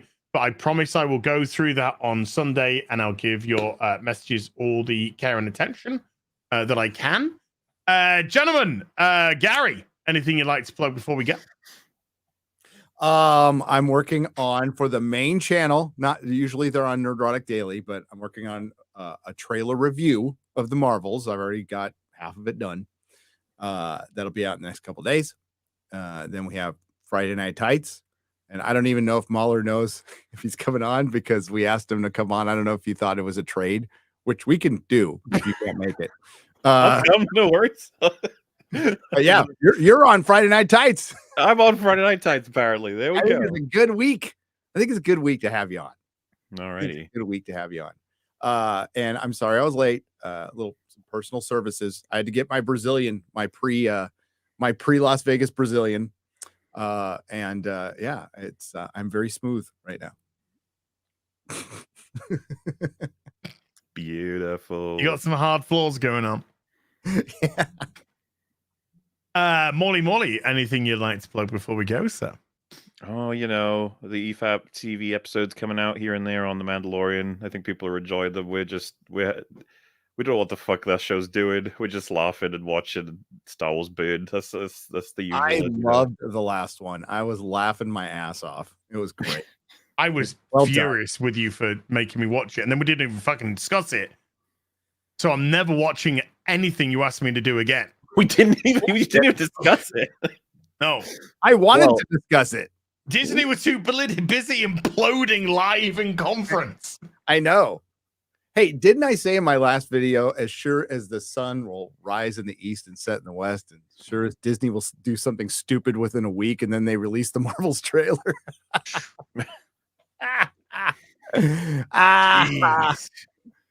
Oh my God, the Bree bots are back though. I missed you guys. I missed you, little numbers of code.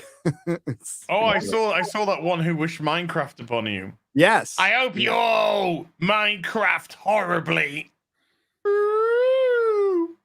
Well, maybe you'll think twice before sharing your opinion on movies, Gary. Yeah, how dare you have an opinion on a film that differs from some fucking mentally ill retarded child? Right? Is George here? I see George. I see people saying, George! George, you going to Vegas? George should go to Vegas. Yeah. George does Vegas. So if you can identify a bot when they tell you to get a job. That's my favorite one that I see over and over. Get a job. Get a job. Quite like this one. Yeah, I quite like my Get job. a proper job. Surely you got to put proper in front of that. I had a proper job. I love the people on. There money is the same. Spends all the same, More than likely is almost a good answer, George. I want to hear definitely. I'll see you there. See you, Jimmy. Hey, wouldn't be a meetup without George. Your neighbors didn't quite. He is screaming George at 2:00 in the morning. I don't think I soundproofed this room pretty good. I don't think my neighbor could hear a damn thing I'm doing. I could mind here. Okay. My brother is up. He's currently in the hotel now. But my brother is up, so he's going to join me and George on Thursday for What Toys.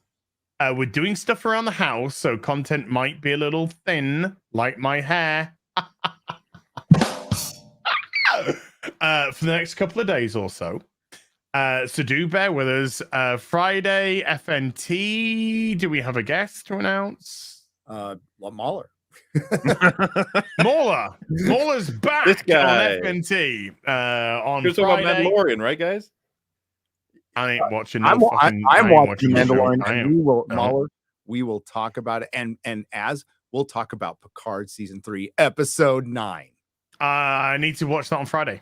And as I can talk to you about Gotham I Knights. wasn't. I tell you what. I wasn't a massive fan of episode 8. I liked episode 8. Episode 7 was not my favorite.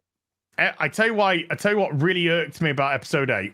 Apart from the excessive violence, Was which I'm Raffi using sick and knives? tired of. No, I mean we had minimal Raffi, which is always good. But I am sick and tired of 7 of 9 being nothing like 7 of 9. Nothing. She's just an angry fucking lesbian. Wait till things that happen. Things happen. Things happen.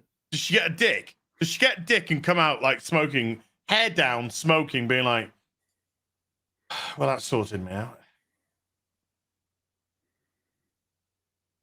And I saw a really compelling case for who the villain is. It should be obvious by now.